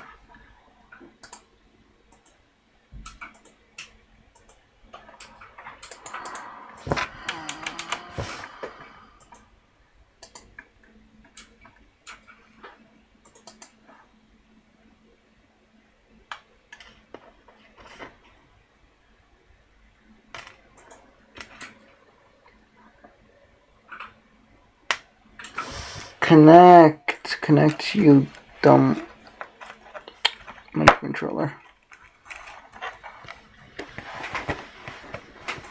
Okay, yeah, this calls for the unplug it and plug it back in for the 10th time in a row. Yay.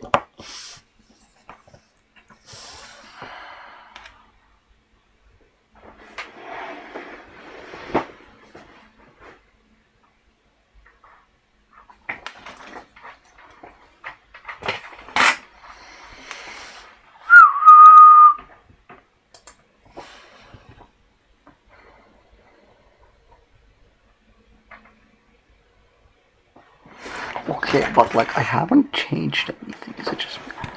Oh, GPIO 0 needs to be low. God damn it. I hope that's why this... That would be an interesting reason for this to be failing. one that is. I need to set both GPIO pins to ground, I think.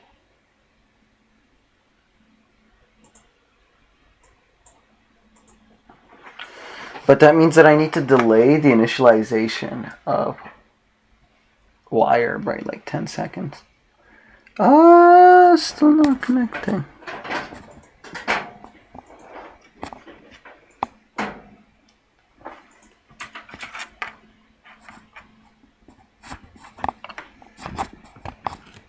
Silly me, I connected the LCD to ground instead of this chip.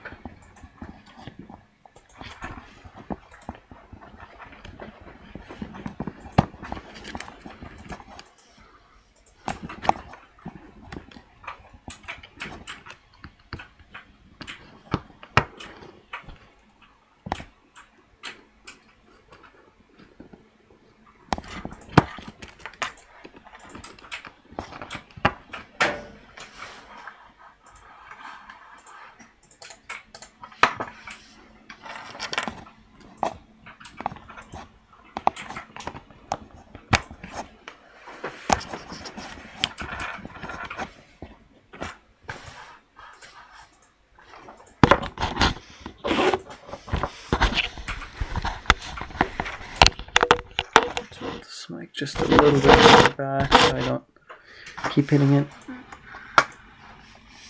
Actually, let's stop these batteries.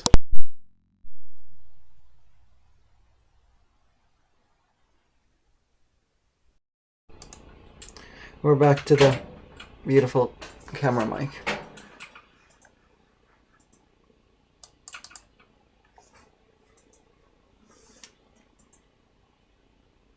Connect. Oh, frick. Okay, both of these pins are shorted to ground. What's missing?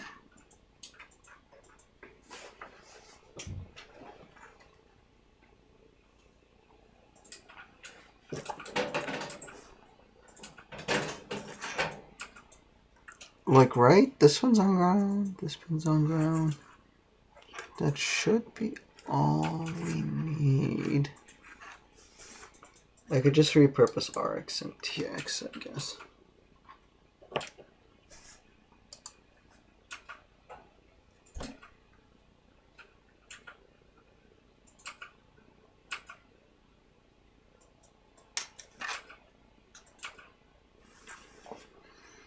Okay, let's give our ESP. Maybe it needs a rest. That's strong solution. No, I don't think that's a microcontroller's work. I don't think they understand what a rest is. That's okay. Until their CPU's frying, at least.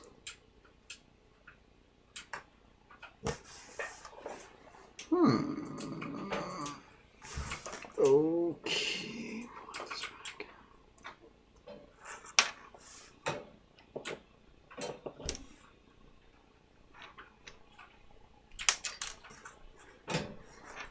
Grounded. Okay, so shit should be in UART mode.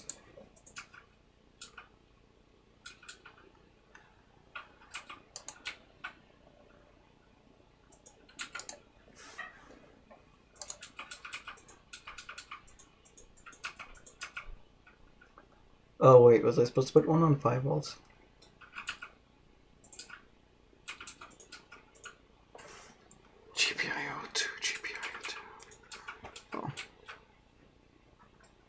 Connect that to 5 volts then. That would be my bad.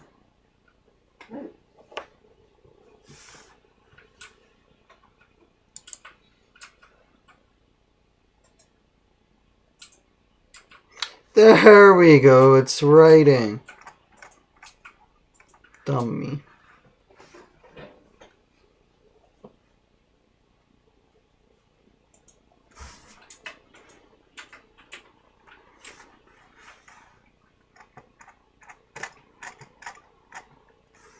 Now we can move this one over to 3 volts. Unplug. Plug in. Serial console. Setting up. Doing the get request. Come on. Connection refused. thought we were over this. Oh. Okay, there we go. Let's see, is it going to call our function?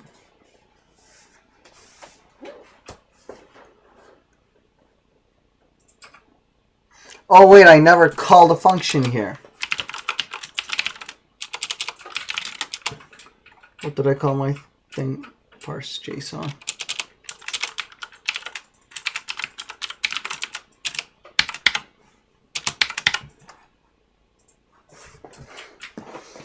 Also, maybe I'll try again with the I2C display now. Okay, move this one to ground. Disconnect. Reconnect. Upload. Uploading.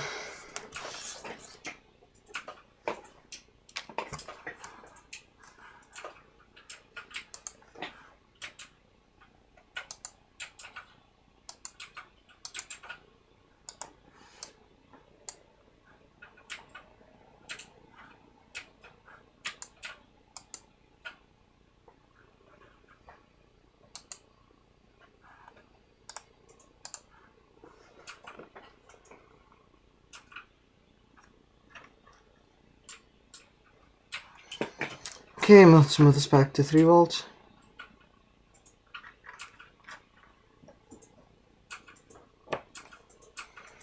My apologies, what I may have called 5 volts, I actually meant 3.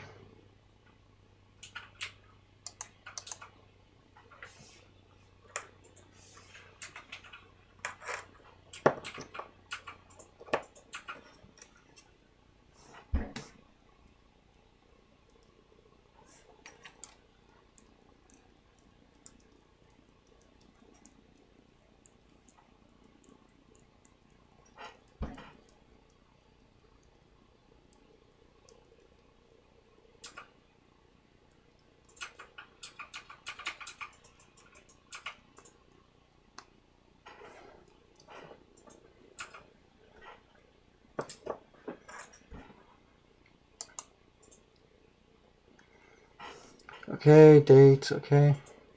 Oh shit. And we're getting a dump.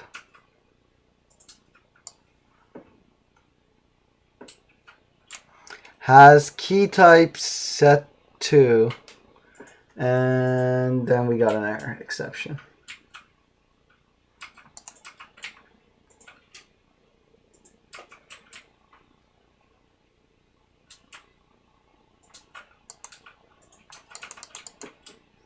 God knows it's because I didn't like typecast it to a string. Let's get rid of that line.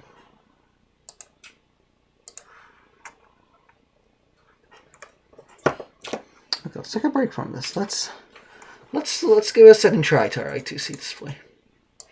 I really want this to work. Like this.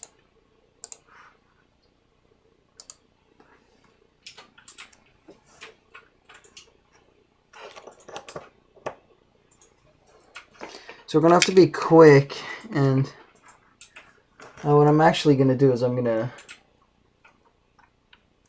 put a big long delay here, displaying it.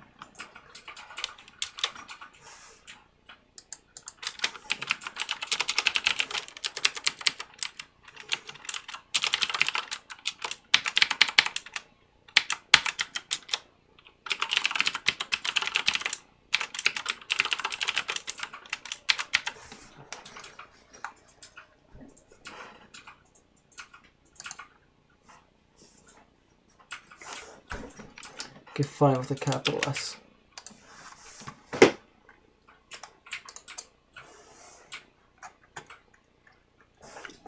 Writing. Eventually, one day.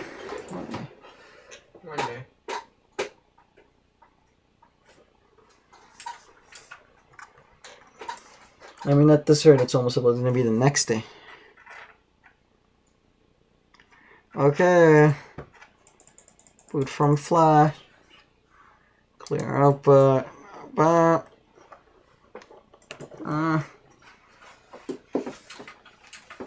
on.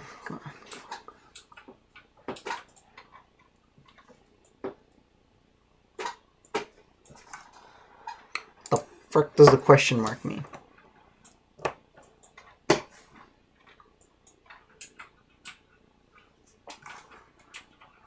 Is that the 9600? Yeah.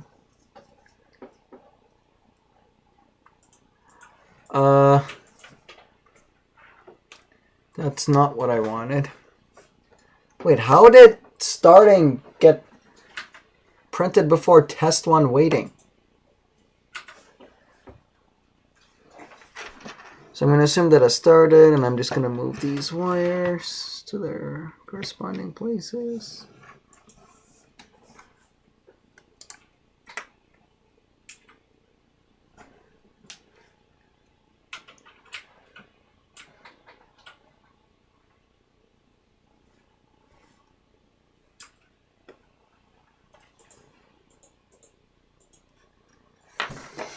Nope, that's not it.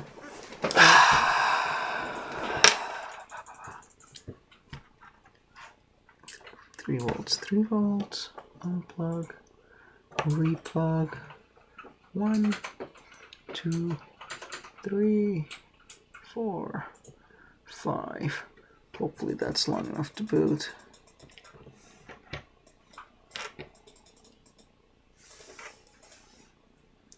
Well, that says in loop. It's not actually putting anything on the screen, so that loop didn't do much.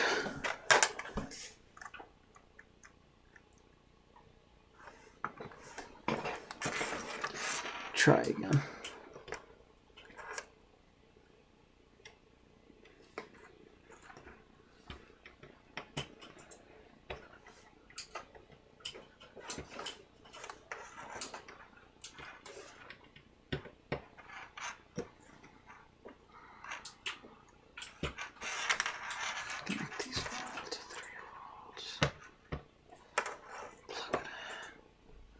One, 2, 3, 4, 5, 6, 7, 8,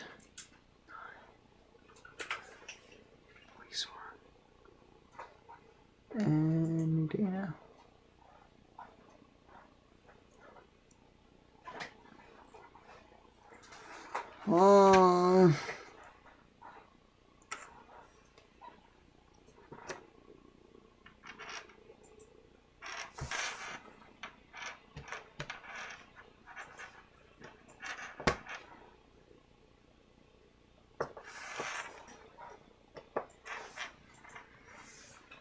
One, 2, 3, 4, 5, 6, 7, 8. Jesus, what the f...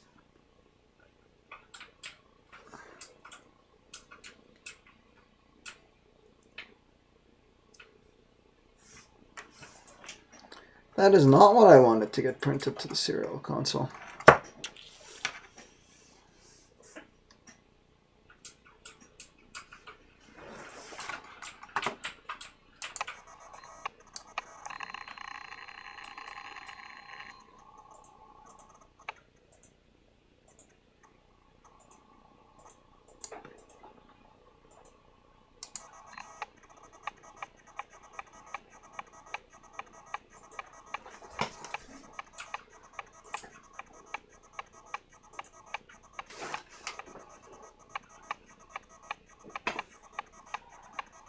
Seriously?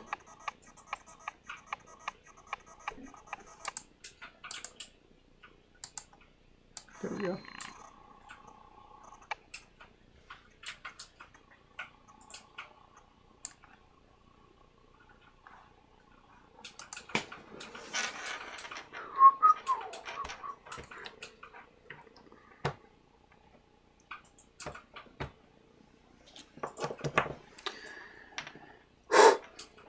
One, 2, 3, 4, 5, whatever. I'm just going to plug these in and hope that this turns on. Yes! Success? The LCD turned on. Oh my god, it's so flickery on the camera. Yeah, I can see that. Wow, even a progress bar. Wi-Fi. Hello world, hello world, hello world. Lorem ipsum dolorsium et content blah, blah, blah, blah. Left align, center align, right align, whatever this is. Some circles.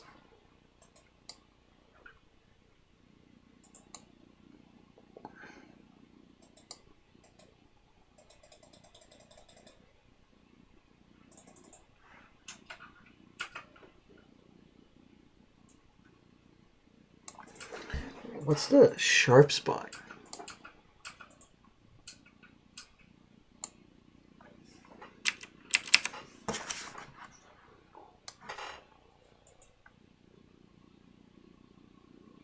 See, it's fuzzy until you do this.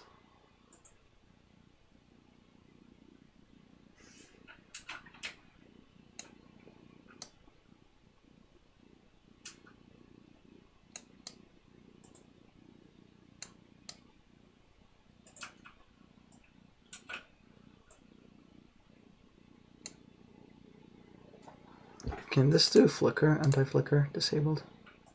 Oh! Wait, what? If you just set the power line frequency, it worked.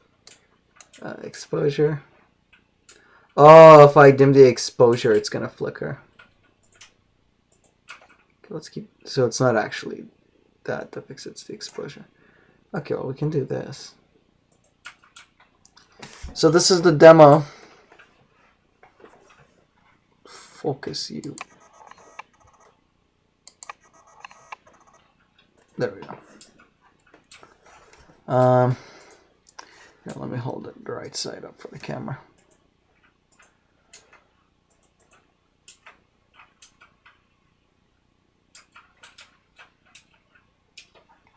So you get the Wi-Fi logo, some hello world, this.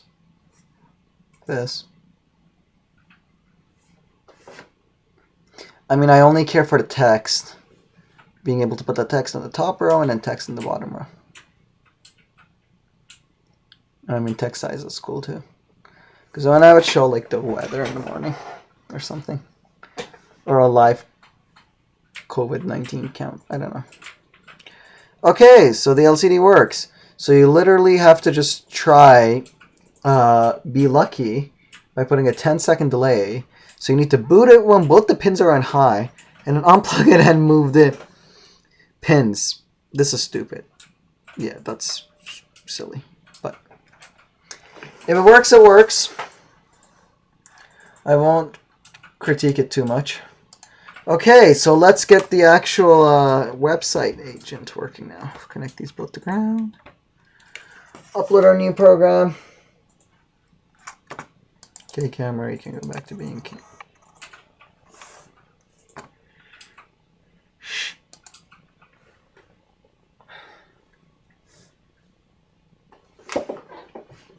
Right. That is going to be cool if it works. Does it work? I mean, the screen worked. You saw it. I just got rid of the program on it, but... Are you going to show me what you did? No. I mean, yes, but, like, it's not done. Okay. I'll give you another minute. Oh, well, I can show you what I did then. Okay. What? Here is a program. It now uses JSON var to try to parse it to some extent. To parse what? JSON. Okay. From the website. Okay. It wouldn't connect over HTTPS. So you send JSON data from your server to this. No, this connects to my server and gets the JSON data. Okay. And it parses it. And it does what with it? Well, currently it just downloads it, saves it, and then parses it because it's an array of strings. Hopefully it's going to print those on the serial console in about a minute. And then this is the code for the LCD. It gets the OLED to work. I need to copy the relevant parts of this and paste it here and change the text so it is the text that I want it to be. Except the problem is, these two pins also choose where it starts from. So this being is ground, this being 3 volts, it starts from the computer program. It listens for a new program on UART. If they're both high, then so 3.3 volts, then it'll actually start from internal flash. So you need to do this, start it, and then unplug these wires and move them here to go to the screen. And I put a 10-second delay so that I have time to unplug it and move the wires. Is there any way to do that not manually? Haha. Yeah, get a chip with more pins. So because you don't have enough pins, it can't receive... Yeah, but we can use a MOSFET or because relay, you don't have enough pins, you but can't receive and send. Is that the problem? No, it's not the problem. It's just it uses these 2 pins to choose where to start from.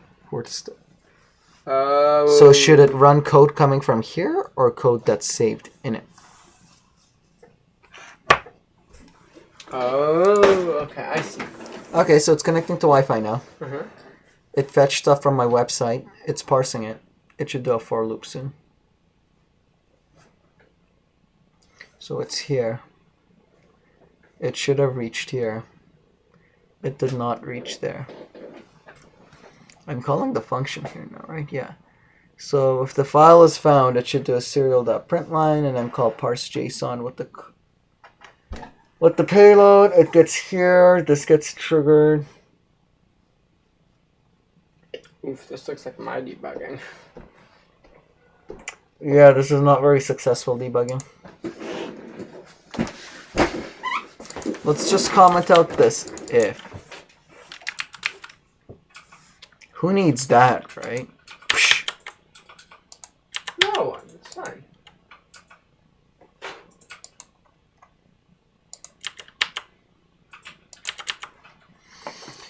Okay, move this one to ground, unplug, plug in, save, upload, wait for go brush your teeth, use this as a timer.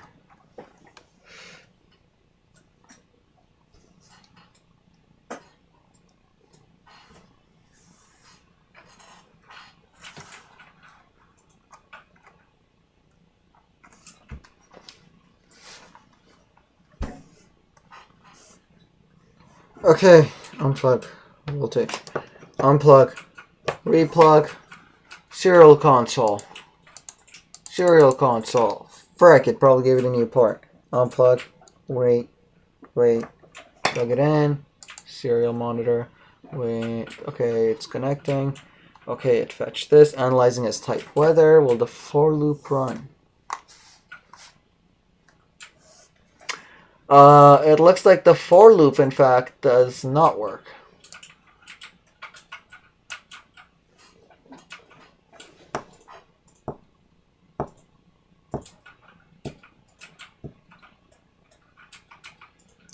Unfortunate.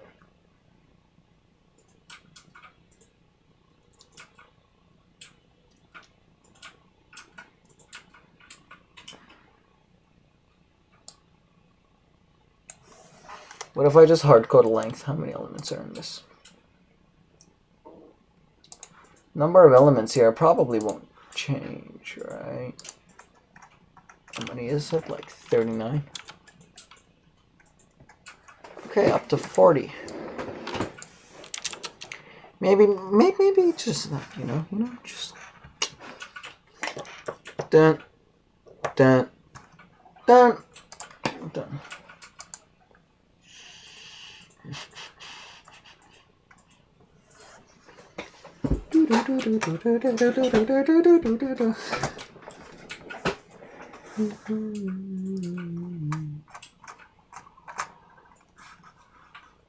More than me, we just hear your keyboard. Oh, your keyboard's like too. No, like it's not as clangy. I know.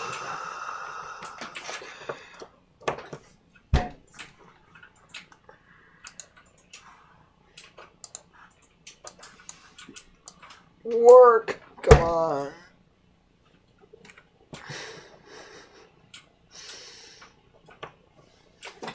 We've been at this for 2.5 hours.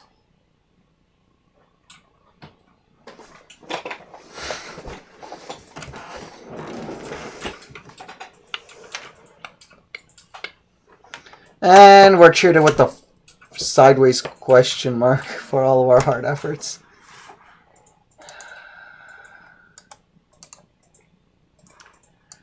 Oh. Oh!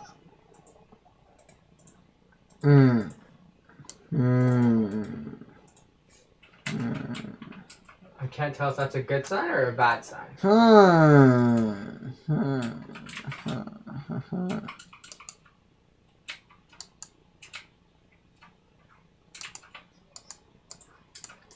Well, the JSON parsing is completely broken. So bad sign. Yeah. Okay, I guess I need to find another JSON library or figure out how this one works.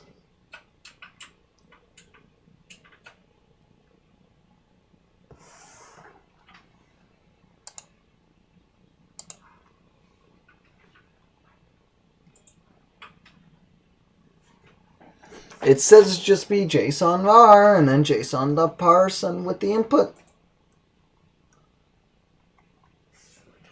And my testing has proven that this is not correct.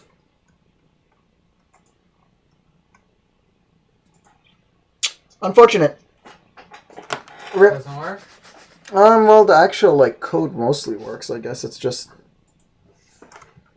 it doesn't work with this. Okay, so I'm gonna call it at that. That's better than nothing. So we have it connecting to Wi-Fi, fetching information, not parsing it, but downloading it. We're missing the link between parsing it and getting it ready for the display, and we also have the display working. So that's a fair amount of progress. And then you just have to make this pretty. So I'm going to call it off at that. Thanks to everyone that has tuned in to this extremely boring No problem. It was actually really interesting. stream. I'll probably leave this public until tomorrow morning, and then I'll take it down, and it'll go on the second channel where it belongs. If you have any feedback, suggestions, I know I'm very rusty on the programming for this. I used to be much more involved, which I am not anymore. But hopefully you guys learned something from it. Thanks for watching. See you guys next time, I guess. Bye.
Bye.